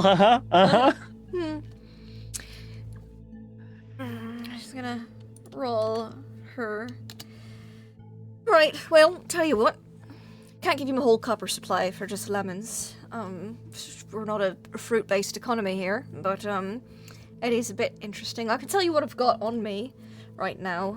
If you throw in some coin, depending on where it's from, we could add that to the value and bring you some of the stuff from your workshop. I can't sell you my whole copper supply. I do need to craft. And how much coin are we talking? Well, what kingdom's currency do you have? Is it local? Is it sky currency? He will take out because he slept in his coin pouch. Mm-hmm. You know, so they would be. I'm afraid I don't know the currency of medieval. It'd be the Norwegian currency. Yeah. currency. Which you would have I gold don't know and what silver. it is. Yeah, You'd have- gold, and he'll take out a silver, just one, and Mhm. he'll hand it over for them to examine. You see that? She'll actually go in, she'll pull out a little set of weights. Mm. And like weigh it. Oh, silver, not That's bad. good to know. That's very good to know. Mm-hmm. You've done this before many a times to make sure the currency is valid, or Mhm. how to weigh, because different kingdoms have different weights of different currencies. So you gotta like check things, because we don't have euros. We're not standard currency yet. So she checks it. She goes, I could sell you. And she pulls out, not not copper bars because she doesn't have bar No, form of on course. her. Yeah. But different thicknesses of copper wire. She'd have probably a couple pounds of it in her cart. Okay. Pull that out, and she goes, "I'm gonna tell you this for the citrus, and then for 5 of these, I can get you another bundle like that." It's a deal. All right then. And Barry, would you mind just dropping it off there? Yeah, she'll put it in the cart, the barrel in the cart for the person. All right, here. I'll go get the other bundle of copper. I'll be back, and you can give me the silver then. She'll bring the pottery cart back. She's got like a donkey, a mule attached to it. Mm-hmm. Just push it a little bit. Now that's got a barrel of lemons and limes and citrus on it. Pushes it away. She'll be back soon. Okay. See her tunneling over. And Salazar's like looks at Bera as she's looking at. I know it was a crap deal. Stop looking at me. Didn't say anything. You didn't need to.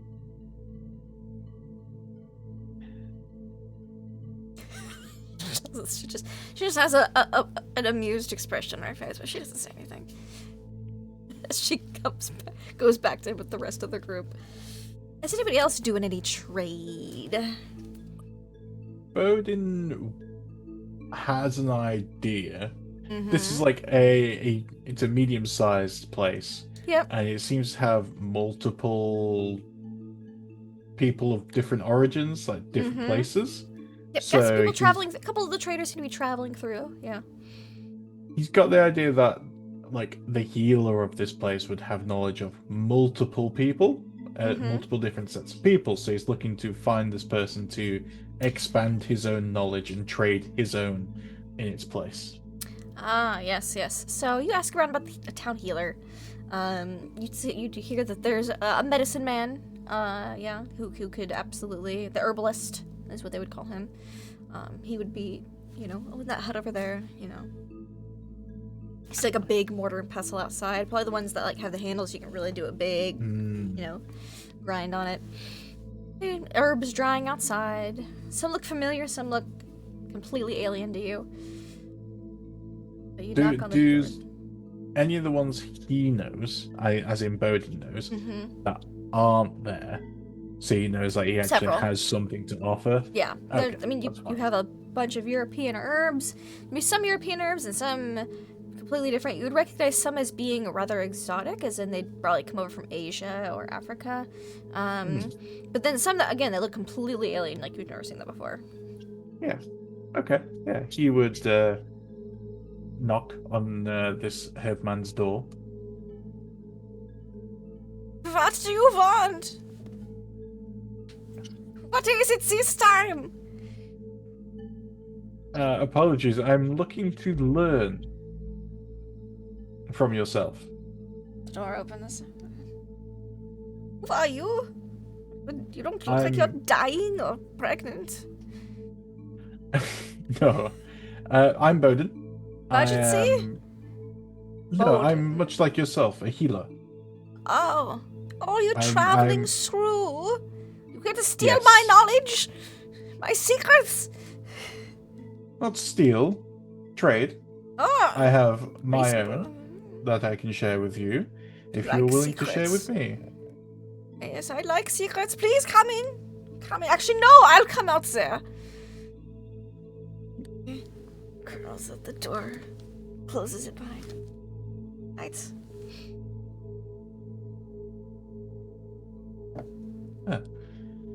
It's good to see you in person. He's like a little feels a little sketchy about this guy, but he will. This man Stop, like- appears to be in his, 70s or so. He's real old.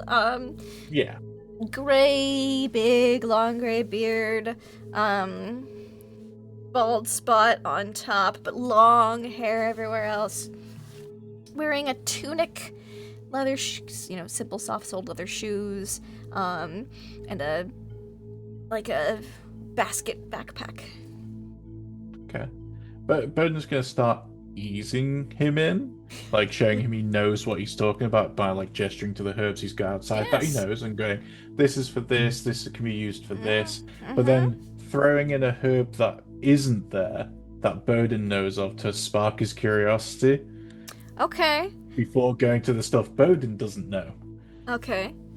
Give Basically, me like a natural world check since you're using herbs to do the luring in for you here. Sure thing. Ooh. Mm.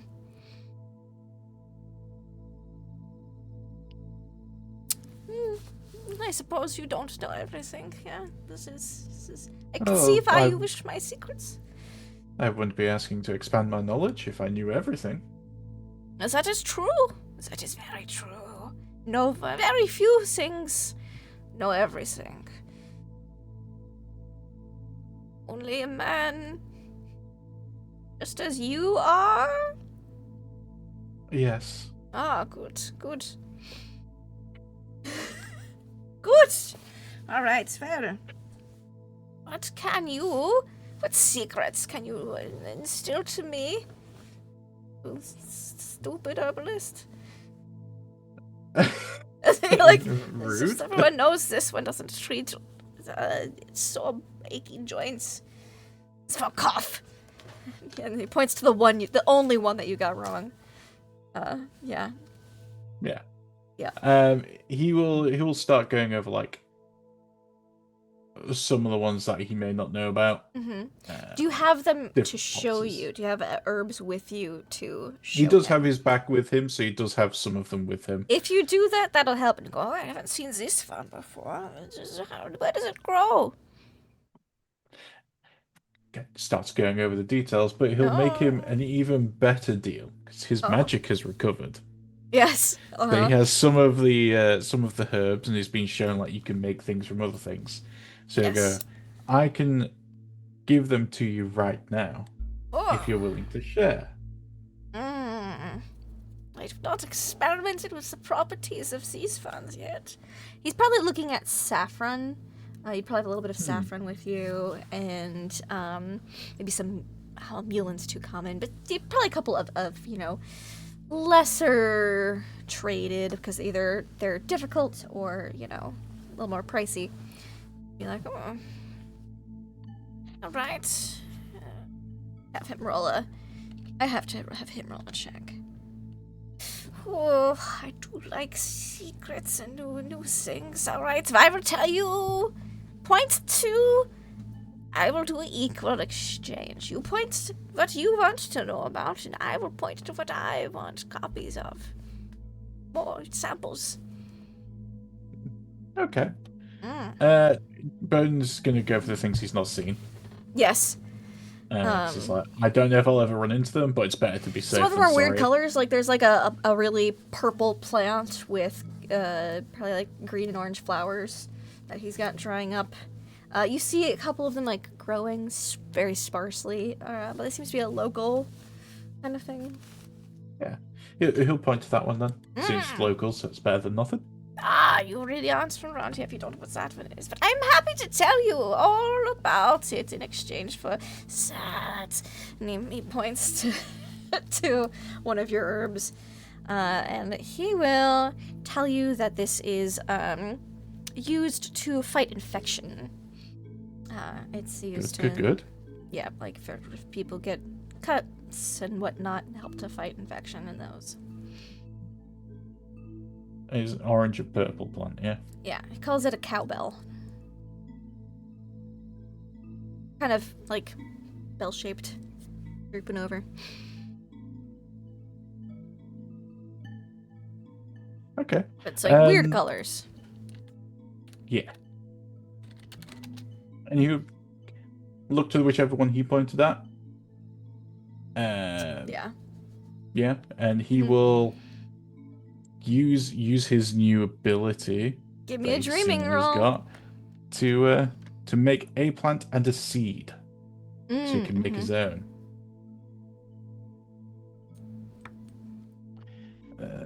Dreaming. Dreaming. There we go. You do. He goes, you are a dreamer, I see. Well, that is interesting. What brings you all the way out here as he takes the things you give? Well, I woke up here and I'm traveling with friends. Interesting taste. Sort of sampling things. Oh, yeah. Don't get many dreamers stopping here. That is unusual. Are you bored? You could say that. The youth these days don't have anything to do. What a better way to spend it than expanding my knowledge? But you're at least not a foolish dreamer. Not lacking in other areas. It's fine. Yes, well, what else do you want to know about, Mr. Dreamer? Bobbin, what do you want to know about? And we'll go over a couple of more. Yeah. keep them both occupied for a while. Yep, and it'll go like that. And you'll learn a couple things about, if you ask specifically about local ones, he can show you those, the ones that are native to the Kingdom of Sky. Yeah, we'll go over those, because they seem like the most apparent here. Mm-hmm. Yeah, and so you learn one that helps with, infection, one that helps with achy joints, probably anti-inflammatory, and then another one would help, he would say it's an aphrodisiac. Good to know. I know some people will enjoy that. Yep. And right when he's done telling you about the aphrodisiac and you last exchange, Bowden, you wake up. Oh. Do you try to fight this, or you feel yourself waking up? I mean, he's gave the token away. Assuming the others will, he'll just wake up.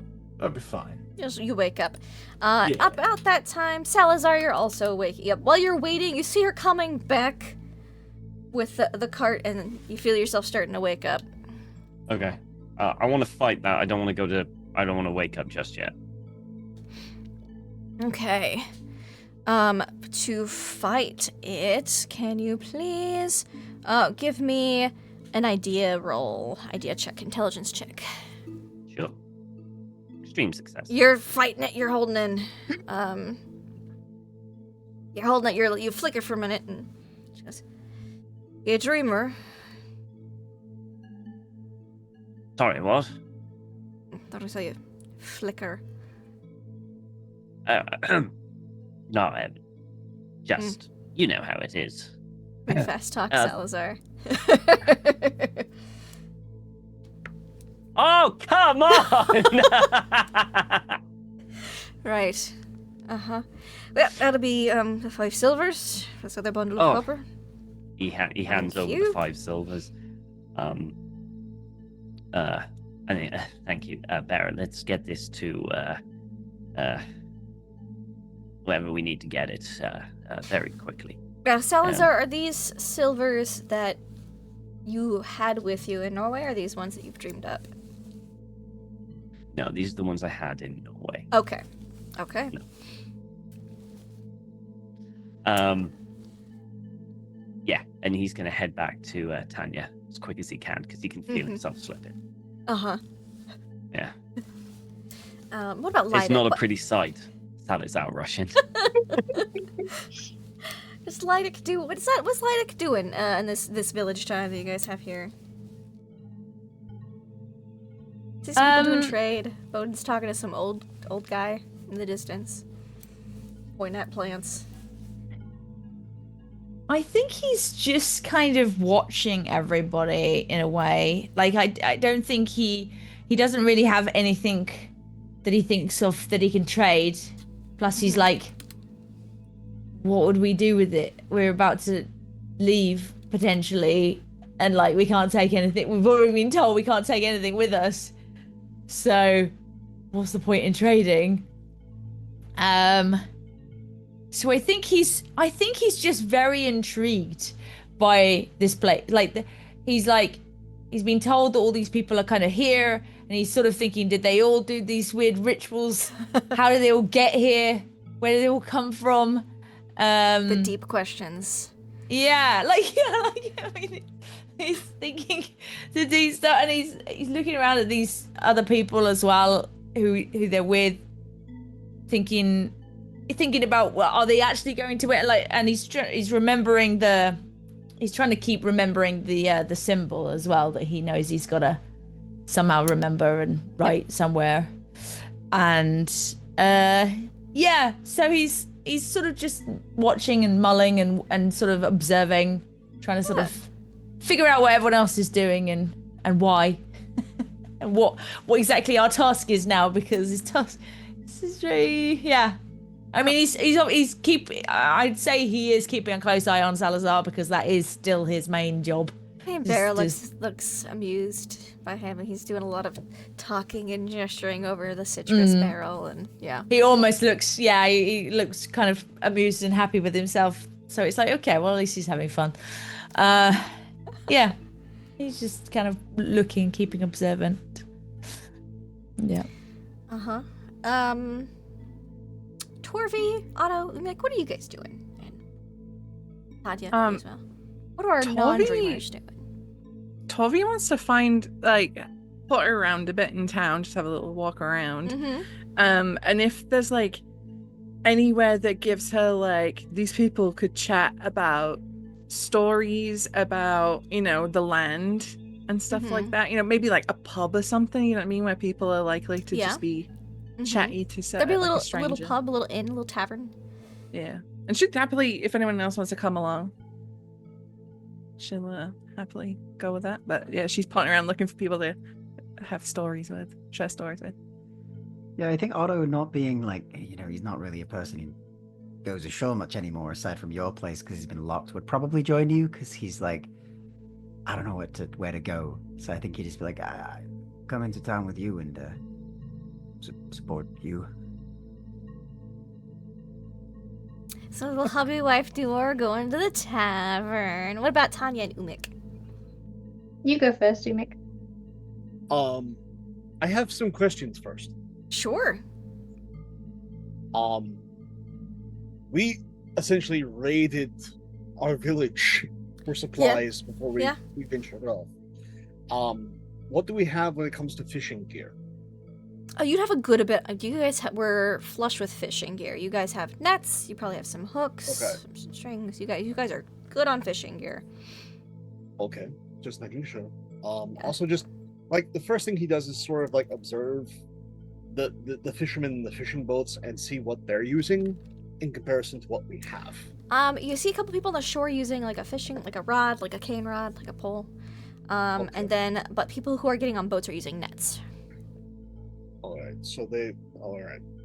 I was going do they do line fishing here or net fishing? That was one, the first, because I've done too much studying on period fishing. It was the first thing that came to mind. So you got cane poles and for individuals, but then boats are going for nets. So. Okay, so they're not doing line fishing on the river yet. Okay. Not yet. No. All right. Doesn't seem to be.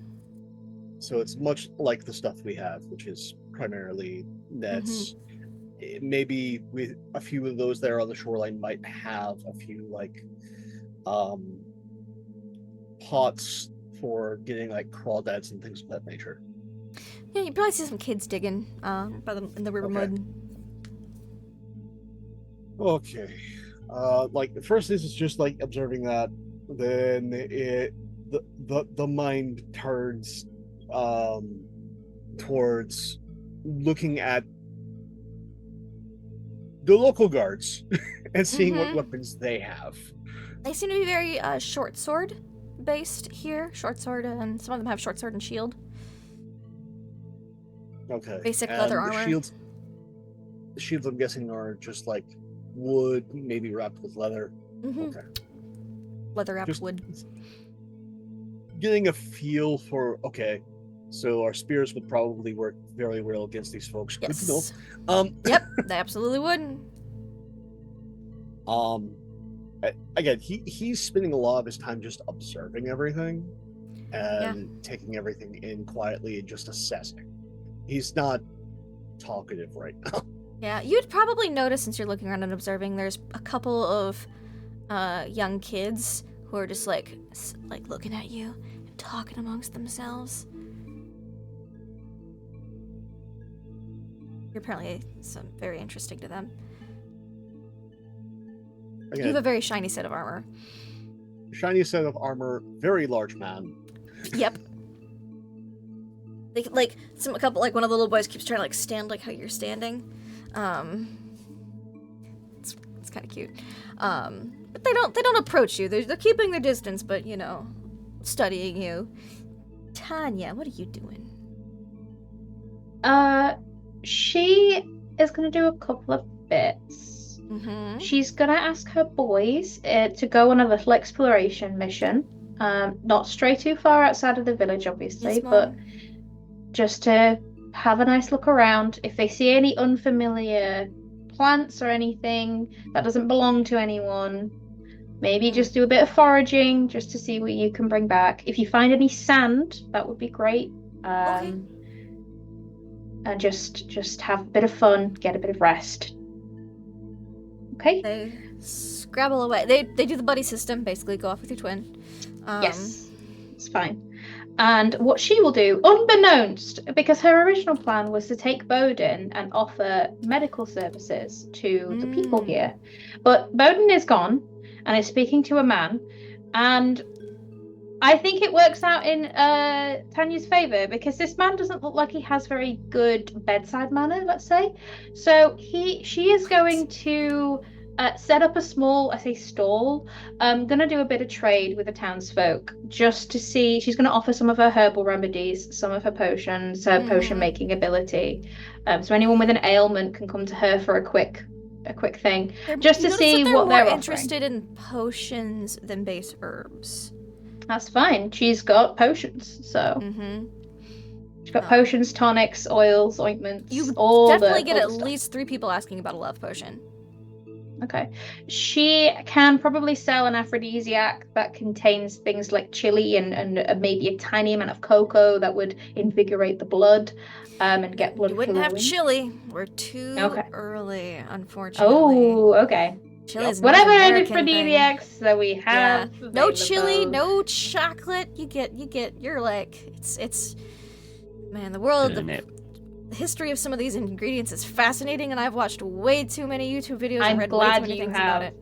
I don't know what Nordic aphrodisiacs there are, but imagine things European, that would Nordic. make. Yeah. Probably some saffron in some things. Okay. You're looking at cordials and tinctures. Yep. Most likely using beet sugar, rose hip, things of that nature. Okay, so like some rose hip tinctures and things like that. That would, She doesn't sell them as love potions. She sells them as lust invokers and things to that's to the good bedroom. marketing right there. It's like this is not something. Pure love is not something you can bottle and sell. That is between. They look two at you souls. like you're crazy when you say that, but they okay. Let's But- put it. You can't sell. Yeah, what maybe the I look can't. on their faces. I am but a humble traveler. Okay, what I can sell is a bedroom in a bottle. Okay, I can sell that. They are interested. So, yeah. They ask you so how she's many gonna- coins. She says that she doesn't carry coins herself. Do you accept coins? She would. Okay. However, she would like to potentially consult somebody about the coinage. What kind of coins do they use? What are they made out of? And how much is a loaf of bread? How much is a livestock? So she's trying to get a base amount before she... Because... And that's when you see Salazar power walking towards you. Hustling. It's not a pretty Mr. sight, but he's Salazar, hustling. You are They sweating. seem to have copper currency in this town. Minted coins. They say they don't have gold because they're not nobles, but they have copper. And that a loaf of bread would be about 4 copper. Okay. Are you well, Mr. Salazar? I'm waking up. Here. Bearer, would you mind handing over the copper? Would you take it to the ship, Bearer? Yes. Thank you, Bearer. If you can stay awake. She's literally got tinctures and stuff on her. Is there anything that she can just administer to Salazar to keep him awake for a little bit longer? He's fighting it with. We have to fight. It's something you have to fight with willpower right now. Willpower. Okay. We need to go, I think, don't we? Or you need to go back to the ship. I'm gonna go back to the ship. See if I make it. Okay. Thank I don't you. know how long I mean, I don't know when I'll see you next, but I'm guessing you don't have time to tell me about what these mean. I say what these mean. I know what coins are, but what they're worth and what we can do with them. And she holds up like a couple of the copper coins. Yeah, you see people like putting copper coins down, trying to buy business is, a I bottle. think, good, but I'm not sure, and you are tired, so another time. Whatever their first thing is, don't accept it and try to haggle down. That's what I can suggest. I really have to, and I want Salazar to just wake up. Okay. You just wake up, and I'm gonna roll something. Okay. You wake up. No worries. Lydic, you're also feeling kind of wakey-uppy. Just watching. You don't see Bud and Salazar around anymore. Do I see Barrow them poof you out? see Barrow or... walking very quickly with a bundle of copper going, I think we're all about to wake up. Putting it on the ship. Right. He'll head back to the ship and just sort of lie down on one of the benches, sort of, the seats. Do we need to be lie laying down down? on the Is that bottom. something we have to do? She gets mid laying down and then she wakes up. I mean, we're she disappears. sleeping, but we're waking up. I don't know. It's really damn confusing. Because if we've been asleep for all this time, I think that's the longest I've slept in a long time. Then you wake up. Anyway, yeah. You wake up. Well, put a pot there. Torvi and Otto, you guys are in the tavern. And you see that they have a lot of wine, a lot of fruit wines, mostly here for booze. And they have some food, pottages, classic. Vegetables and some grains. People are chatting, having conversations. See some people dressed a little differently, at different tables. Probably travelers passing through. Okay. So, where should we begin? I don't really know. I've never been in a place like this before. What do you do? Usually get a drink and start talking to people. See who looks interesting. Okay. How are we gonna pay for the drink? That's a good point. What do they even take here? I don't know. Let's ask. Yeah, let's ask. Let's ask. Let's do that. Worst case, we can't buy anything and we leave. Yeah. Okay. And walking up to the, to the main counter. Yeah, you see a waving. Big burly guy. Just lots of hair. Oh, hello. How can I help you? We've just arrived on shore. We're new to these lands. Oh, yes, first time sailing here. Welcome to my tavern. We were wondering what kind of things we need to get a drink here. Oh, we take coins. Place. Mostly, but we could also do trade if need be.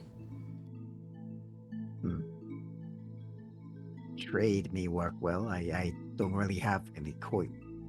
You probably have a couple coppers on you guys. That's good enough. Then I pull those out and just be like, I have only this to my name. When he gets pulls out a little scale, sets it down, puts you see a local copper coin, and he puts one of your copper coins, and your copper coins are heavier. He goes, what are these? get you 2 of these, and he pulls like a smaller glass of wine. That will do. One of those for 2 of those, then, please. Right. Pours you 2 glasses of fruit wine. Cups, they're wooden cups, but you know, yeah. Actually, they'd be ceramic. Ceramic cups. Ooh. Yeah. Say, we're wanting to hear maybe some stories about these. Oh, what kind of stories? I know lots of stories here. He like looks to Toby as he takes a sip, just like, I don't know what kind of stories we want. Toby, come on. I've Her got eyes kind of scary light up. stories. I've got happy stories. I've got stories of near and stories of far. Let's go with stories of near first. All of stories. I've got stories within the kingdom. You said you're new. You traveling to any destination? Yes, I completely forgot what the name of the library Ultar. place is. Going to Ultar. We're going to Ultar. Oh, I'll tell you a story of Ultar. You never been? No. I better tell you this story, then that'd probably be good. So, way back, long time ago, there was a city named Ultar. Now in Ultar, there is a little boy, little traveling through with his caravan family, and he had a little kitten, and that was his only family in the whole world, was his little kitten. And he loved that kitten something dearly. And they were traveling through, doing trade, everything was good, except there was this one really nasty family in Ultar, a husband and wife, and they didn't like cats. No, they didn't. They were big, mean people, and the little boy's kitten, there was a big storm, and it, got scared by the lightning and wandered off. And near enough, this nasty old couple's house, and the kitten disappeared. Little boy went around asking everywhere about, "Hey, have you seen my kitten? You seen my little kitten?" And they said no one seen him, except they'd seen the kitten last near the house of the 2 mean people. Well, they say that boy was so sad he cried himself a ritual, cried that the tears formed symbols, and with that happened, all the cats in town, all of them, started acting a little funny over the next few days. They all started, big groups, every cat in the area, hanging around outside of the house, and the old mean couple barred themselves up real tight. They didn't want to come out, like they were scared. And then one night, we had a big kerfuffle. Well, not we. The townsfolk had a big kerfuffle. The next day, everyone woke up. Lots of yowling, big catfight sounds. Next day, it was the main couple. Oh, they was found. They was found on their lawn. Bloody mess. Ripped to shreds. By the cats. Mm-hmm. Oh. We suspect the cats may have gotten revenge for that little kitten, little boy, and the bond they shared. And ever since then, the burgess of that town made a law forbidding the killing and harm of cats. And there's a lot of cats in Ultar now, and so if you go there, best to treat them with the utmost respect. I would anyway. They're companions of one of my goddesses. Ah, very good. Yeah. So that's some little folk tale from Ultar. And the boy, after the incident that night that the cats all ganged up on that main couple, we suspect, the whole caravan vanished without a trace. They were never seen again. So, yep. Be real good with the cats in Ultar, and they'll should be just a-okay. Okay. Try not to step So on any how- tails. How far away is Ultar from here anyway? Oh, from here, just a few days. About a week if the weather's good. It's just a little bit inland, closer to the mountains. Nice place, I hear. Never been myself, but lots of people speak very highly of it. They got a nice bunch of temples up there, and the great library entrance is there as well. And good food. If you're allergic to cats, not a great place, but everybody, good besides that. I think we'll be fine just there.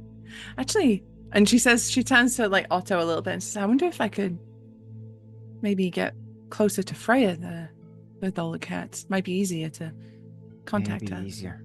Might also work to help us find a way out of here. Yeah. Freya surely will look upon you. Hope so. I hope so too. If anyone. And Torvi smiles, and there's like a very like warm little like things are starting to click a little bit more for her. She's feeling a bit more comfortable around Otto and happier. You got a little wine in you. Yeah, a little. You starting to know that. And so after a bit of like idle chit chat there and back and forth, and she'll say, "Hey, Barkeep. Oh yeah. Do you know any other stories about like ancient weapons? My people, we have a story about a hero named Sigurd who pulled a sword named Grama from a tree, and he used it to slay a great dragon." Well, there's all types of weapons. A lot of them are cursed, so I wouldn't recommend, just grabbing them willy-nilly if you find any of them. But yeah, what kind of like heroic stories, goddesses, gods, which you? Yeah, heroic stories, goddesses, and she looks like it was a goddess, right? To Otto. Was. A sword that like could be, you have to impress a goddess to wield. Yes. Ooh. And what would impress a goddess? Well, it depends That on may the be goddess. good Is to there know. when you're trying to impress in particular? Yes. To remind you, Umik comes in at this point. Can be. It's combo. Umi! Hey, Umik. Yeah. Oh, she's a good one, that. It's Campbell. Yeah, it's not, as good as they get around here, generally speaking. What I hear. Go to page 133 to get my workup of her. There we go. Doop, that's a Zoog. There we go. Where's she here? A Zoog? A What's a Zoog? A Zoog? You don't need to worry about Zoogs right now. She's a beautiful lady. Just, long flowing dress and whatnot, and there's statues. I've seen little statuettes. She's got lots of, she's widely worshipped. Pretty much most people know about her. She has a shrine at all the major temples, so if you're looking to worship her, it shouldn't be a problem there. The larger temples do exist in bigger religious cities. Ultar, I think, has one of her primary temples. She doesn't like the Great Old Ones. She fights against them. Tries to keep them within their tombs, their borders, so to speak. Actively opposes, the outer gods and the Great Old Ones. She's got a, I think one of my patrons has a little statuette of her. Aye. Oi. Aye. Priest. Pilgrim, that's what pilgrim. You see, a man turns around, with a, hold on. Priest. Yellow robes. And you notice that he's not bald, his skull is just showing a little bit. A little yellowed. Oh.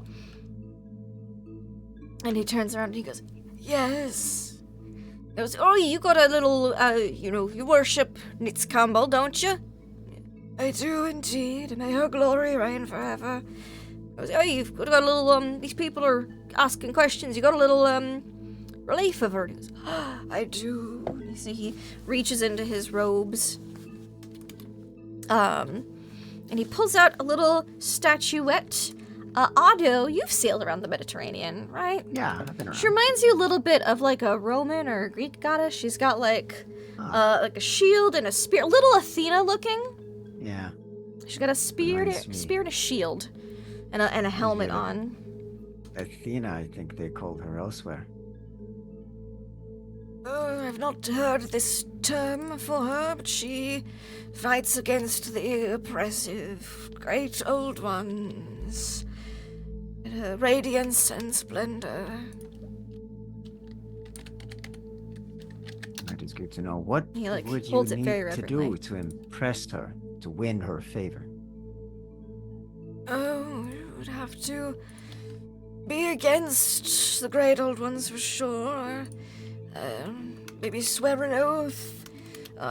Depending, go through some trials. Mayhaps I'm posting a picture here in your little Discord for you. There she is. She is indifferent towards humanity as a whole, but if you oppose those who she despises, you may earn her favor. Okay. Acts That of makes opposition. sense. Not words of affirmation, it's acts of opposition, you know. Acts of Her opposition. love language. Yeah.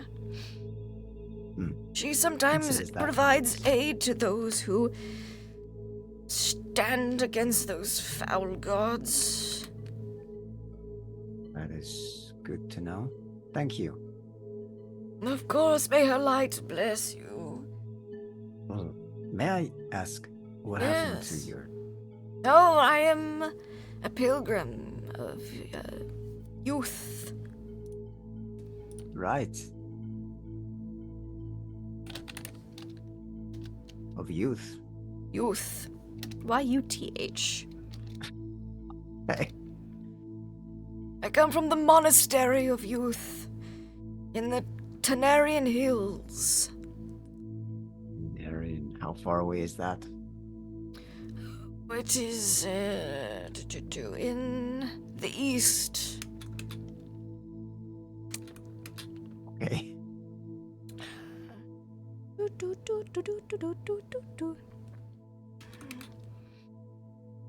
Let me see. I think I can find it on your map. No worries. I'll probably find it faster on my map. There we go. Map.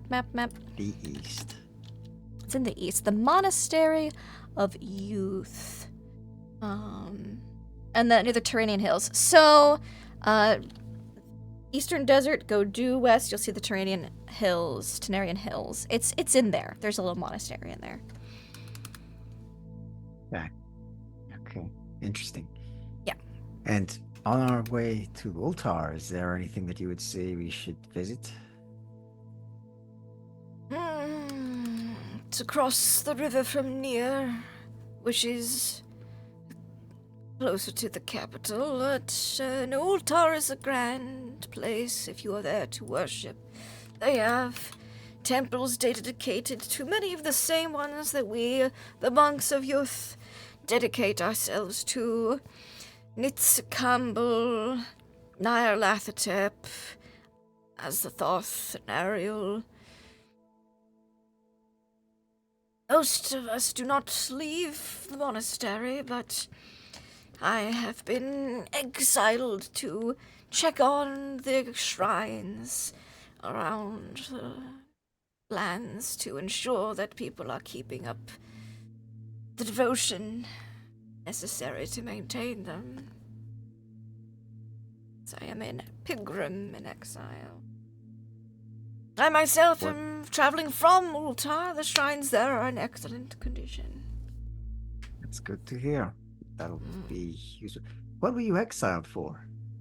Oh, you do not leave the monastery once you join unless exiled, but the shrines do need to be checked on, therefore someone is exiled every generation to make sure for the rest of their days that The other shrines dedicated to those we hold dear are maintenanced.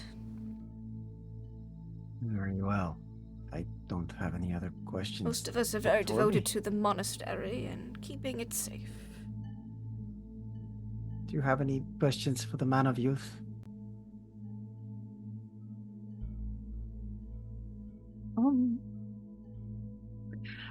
If I were to keep her in my prayers, is there a certain thing I should say or do? Does she accept sacrifice? Does she? Do Is it not simply just venerate saying the words? great old ones. Not or a have chance of that. dealings with them. Not a chance of that either. Mm. Is that it? It is how to not make her angry. She is, again, very indifferent towards humanity. So, if you were to openly declare opposition to one, that would probably garner interest. Okay. Swear one is a foe, perhaps. I do not claim to know the ways of the gods and their preferences, but only Of course. what is known of them. Of course. Okay. Thank you.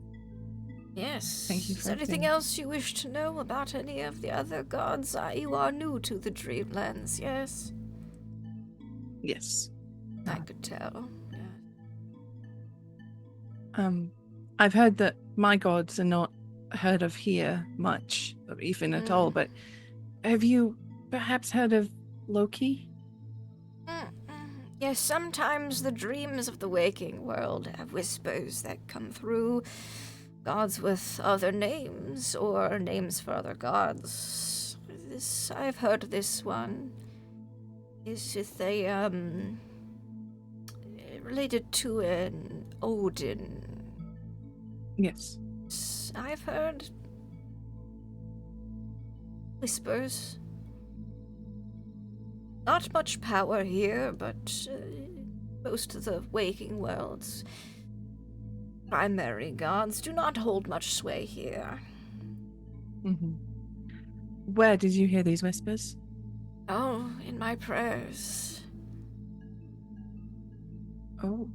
We at the monastery are very devout and devoted, and we pray at many hours of the day to many of the gods. We do not devote ourselves to any one in particular. And you see he, reaches out of his pocket and he pulls out many little statuettes, Nitsikambal just being one of them. Huh. Some of them are really horrific looking. Yeah, try not to look too close at those ones. Yeah. Let me know.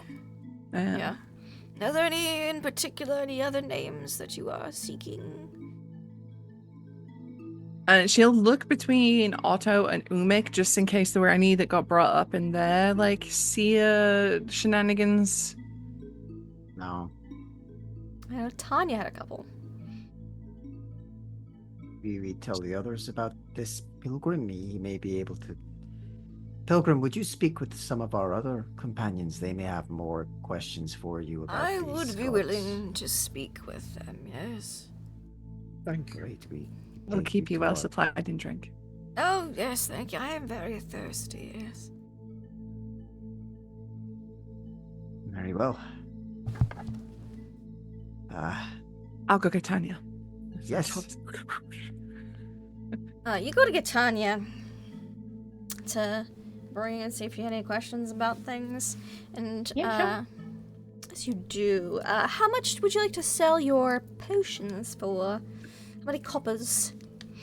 I'm gonna How many say... aphrodisiac potions do you sell? That's what people are mostly interested in. They just want the...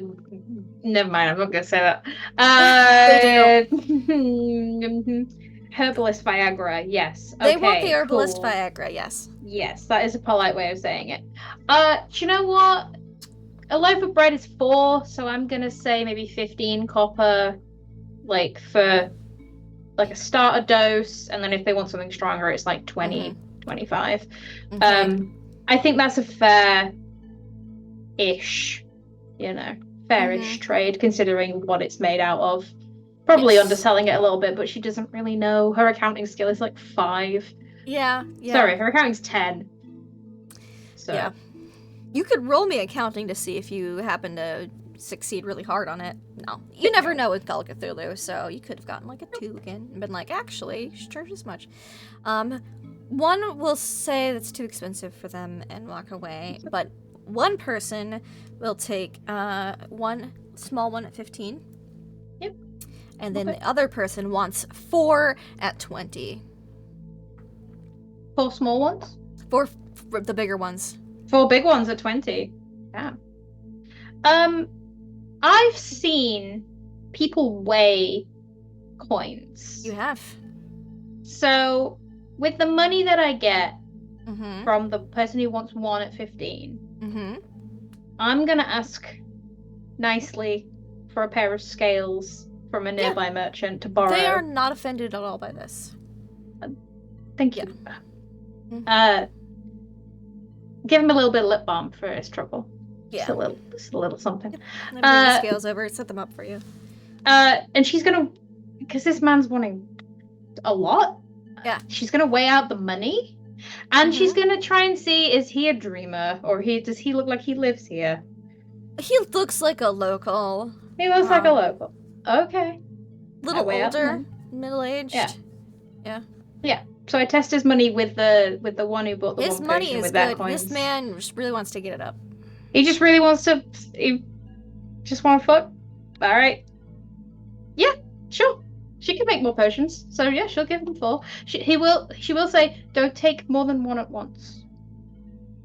And he looks like he was like, oh, yes, good to know. It's duration. Can you make more of these? I How long are you can. gonna be here? Not very long. Okay. I could, if you have something really good, I could give you a recipe. Out of that. I'm gonna go visit my wife. And he goes around, he goes off. Okay. fast. And drinking one on the way. Okay, we might not be around by the time you get back. I'll see you later. And she'll just And that's pocket when the money. Torvi comes out towards you. And she'll hold up, so I sold 4 at 20 and 1 at, 15. yeah, she held up like 95 copper pieces. I did a barter. Whoa. What did you trade? I sold them, the Blessing of Freya is what I sold it as. And a man is going to be very happy tonight. He has rose hip, and his hips will work beautifully. So, I Good don't for know him and how his much partner. this pays for, but at least 10 loaves of bread, if not 20. So she'll pocket that, and we'll go off with you. Good work. While you're going to get Tanya, the Potter woman goes into the tavern and looks around for Umik and Otto and sees Otto and walks over to him. She doesn't look thrilled. She doesn't look too happy. Hello. Blue, am I to understand that you are carrying a dreamer on your ship What who do is you mean? dealing in waking currency? I haven't heard of such things. I mean, we have some dreamers, but they're quite new. Maybe they made a mistake. Is there something wrong with that? Well, I was to be paid for several pounds of copper, and I'm guessing your dreamer woke up because the money is gone. And that's what happens when dreamers Money take goes when currency they from the wake up. waking world here. Ah, I didn't realize. I'm sure when they're back, we can get you it. Is it going to be more waking world currency? I'm going to need something a little more definite than that. Can't say. He's only been on my ship. He is not my friend or companion. Right, well, Unless it was Umik. If it was Umik, then Umik, what are you doing? no, it was the weaselly-looking fellow who was really bad at lying. Oh, Salmanar or something. Yeah, salamander or something. Salmonella. Salmonella. Yeah, salmonella. I don't know Salmonella very well. Well, he's done robbed me of my copper. Is basically what it's been. So when he Also, left, he was the a copper dreamer, and went he with said him. no, and then he disappeared. So, When he wasn't very returns, will convincing. the copper be with him when he's back? We can get it off the him. copper is just sitting on your ship. Oh, you can have it then, if that's the case. Wait, let me go and get you your copper back. Yes, Thank let's you. go and get you that. Sorry for the whatever. Traded this one was. legitimately. I still have the citrus at least, but the Well, we'll coins give you paid you- for the other bundlers. Not Well, come back to tangible. the That ship is- with me and let's get this sorted. right. Let's She'll. get this. Apologies. We don't know them well enough, these dreamers. Oh, you gotta be careful with them dreamers. You gotta, especially if they're new. You gotta tell them how things work around here. I'm learning that. You learn quick. Make sure he doesn't stiff you with money too. Passage on your ship, Right. and she'll go off Yeah, with Umik, charge for that. looking less upset. As Tanya and Torby come back in, you get pass. Yeah, look a bit like disgruntled, but otherwise only slightly, because it's Otto. He doesn't emote very well. Again, oh look, a dispute that I'm having to arbitrate. Yeah, no, this is just a Tuesday. Ah, And And Toby kind of looks like, I was gone 5 minutes. How how did something shit start? I was just gone that long. seems Mr. Sevenjar said something bad. What did he do? He scammed someone. He gave them used money Waken and currency. then he woke up. And her Oh, he eyes gave roll it into to the back them. of her head. Maybe he didn't mean it. We can ask him when he's back. Of course, an agent But from the Crown. oranges are okay, and the lemons and the limes. Well, he gave them an orange. Is the trader nodding nearby? Yeah, that's me nodding to you guys. Is yes. Okay. He said the citrus Gave was. them an orange. yeah. Okay. Citrus is good. He paid them in waking coin and then vanished. Apparently, it disappears when they go back to the waking world. Anything that they bring with the dream into them leaves with them when they wake up. Well, I'm going to give him the benefit of the doubt. He is not. We're all new. Maybe he didn't mean it. Maybe he didn't mean it. He seems like a smart man. We also have been. He was been awake here for days, like a week straight. Speaking of, they've all woken up, I think. They have. I wonder when they'll be back. I hope they're safe out there.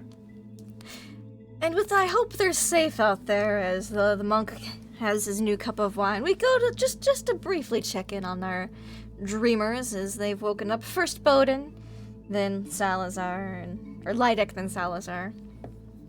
You guys wake up. You see Hakon. Oh good, you guys are awake. That's great. That's great. The Infanta and Sister Mary have been up for a little while already. I cooked breakfast for you guys. Oh, what have you made? They don't have a lot here, so it's soup. Breakfast soup. Just Is it just water? No. there's like some sad vegetables and fish in it. Oh, okay. Yeah. That's enough. It's like fish and turnip soup. How long were we asleep? Just the night. It's hard to tell because there's so many daylight hours right now in Greenland, but it does appear to have been like the sun is in a morning position. And how long were we in the dream world? Probably about How many 3.5 weeks.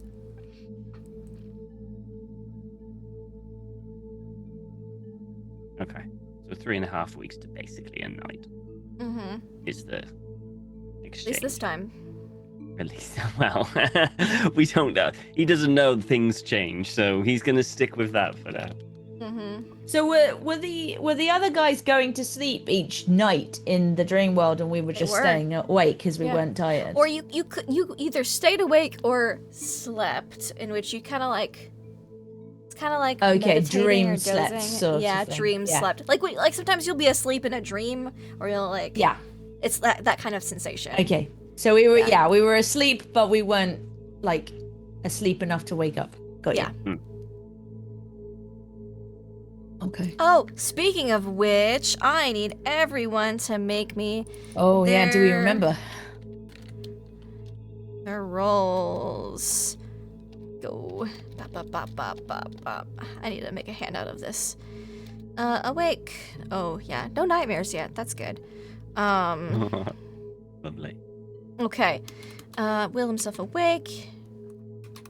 No nightmares. That's good.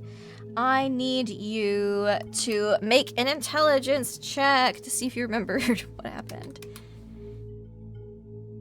Oh, Okay, you ignore remember the everything? question that I asked. Uh-huh.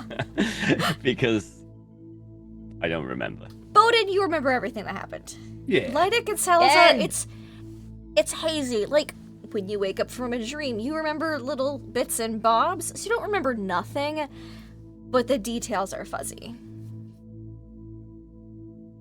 Okay. Like it was like for days for you. We wouldn't know it's 3.5 weeks, but you remember like day-night cycles. You remember it taking time. You remember sailing for what seemed like days, weeks, but you don't. But again, it's like when you first wake up from a dream and like you've got some detail, but you can't remember Yeah. everything that happened in it. Bowden, it's happened for you just as if it had happened in real life. Cool. While the memories are still fresh, Uh-huh.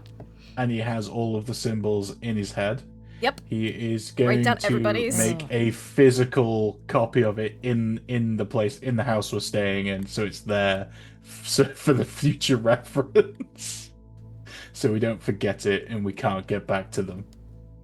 Yep. And you're like, here's your piece of paper, here's your piece of paper, here's Yep. yours. Yep. Easy What enough am I to do. supposed to do with this? Oh, when we're going back to sleep, I need to put that on you, and it will make it so we meet up with the group we were with. Otherwise, we'll be here again when we wake up, and they'll be gone. Oh. Okay. Oh, that would make sense. Yes. Yes. Yes.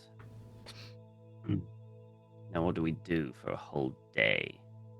And as you Hakon, has say there that, been any? what do we do for a whole day? That is what we're gonna call our episode.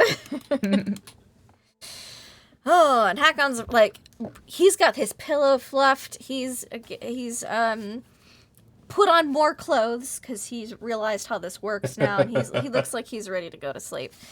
He's very eager to sleep, in fact. But that's where we're gonna end our session for today. Yay! You guys are real close to Ultar, which means you'll be there next session. You'll get a library. Just a little bit of info before pre-Ultar info, because I thought you might want that. Let's go around and say who we are, favorite parts from today's game, and then where we find you. Salazar, Catchball. I mean, Salmon Jar. Salmon how Jar. how is tonight for you? It's good. It's really good. I really enjoyed it. It was fun to kind of like absolutely mess up what you're good at. You rolled It's so the best badly kind. all day. It's the best kind. I think I didn't roll under 90 for my It's real bad. rolls, so that's cool. That's cool. But on the plus side, I saw Tanya show me how it's done. By making some hard cash. Yeah, so I'm looking forward to it. I'm looking forward to next week to see what happens then. See what happens with Salazar if he gets blamed for trying to con someone. There's reasons I asked we'll see. which currency you were using. Yeah. Wonderful. Thank you, Tom. Who's winning? Just don't. Okay. So someone who's always winning at life would be Lydic. How you doing? I am good. Yes, even though Lydic clearly can't remember most of this stuff. Weeks and weeks go by. But yes. I had a good time. It was very. I mean, we didn't die or get taken by slavers. Good. You guys had really good rolls when it mattered. Yeah. So thanks I have stat to blocks. our wonderful are they seers? What are you guys? You're sort of a combined vulva. And then, but you guys, yeah, that was very cool. That was a cool moment of getting us out of there. But also, yeah, Salazar being a criminal is just perfect, even if he doesn't know about it. Anyway, you can find me here pretty much. This is my main place. Otherwise, maybe on Instagram under Kate Madison is. And yeah, I can't wait to next week and seeing what happens next. Absolutely. Yeah. Someone who loves to see what happens next, Bowden, or Bobbin, as he was called today by an old coot. Strange old man. Yeah, I had a good time. Got to use some mystical mumbo jumbo. Yeah. Bowden doesn't really fully grasp just yet, but he's getting there. Now it didn't happen in session for my favorite part, but during the times magic was used, I could only picture the faces of our missing duo witnessing this happen, and the words coming from their mouths. Amazing. Yeah, I don't have any social presence. I'm just hanging around here every Wednesday. That's me. Someone else who just hangs around every Wednesday, Tanya. Heyo! Yes! Hello. It's been real good. I've enjoyed myself immensely. A lot of great moments. I love anytime you put on an old person voice, Lindy. It cracks me up every time. You the same as your shoe shining Sean voice. You've just got a couple of rotations every fucking time you put them on. I like trying not to like cry a little bit.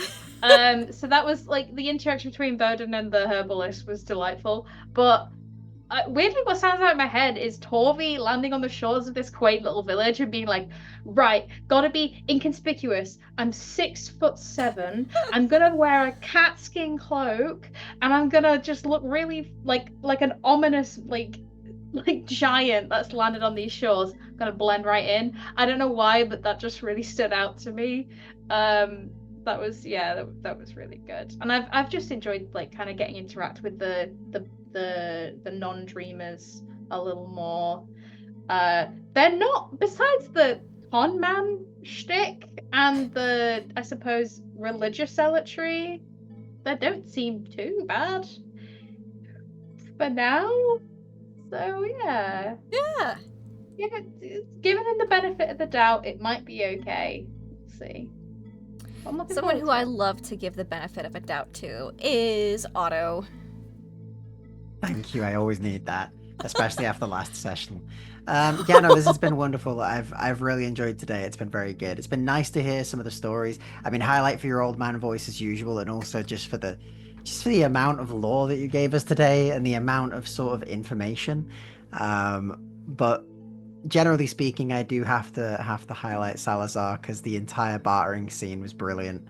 It was just agonizing to watch him do that, and the fact that we had to deal with the consequences of his actions that he definitely knew would be that way is just, I think it's setting up an interesting tone moving forward. But Otto will very much think he didn't mean to do it.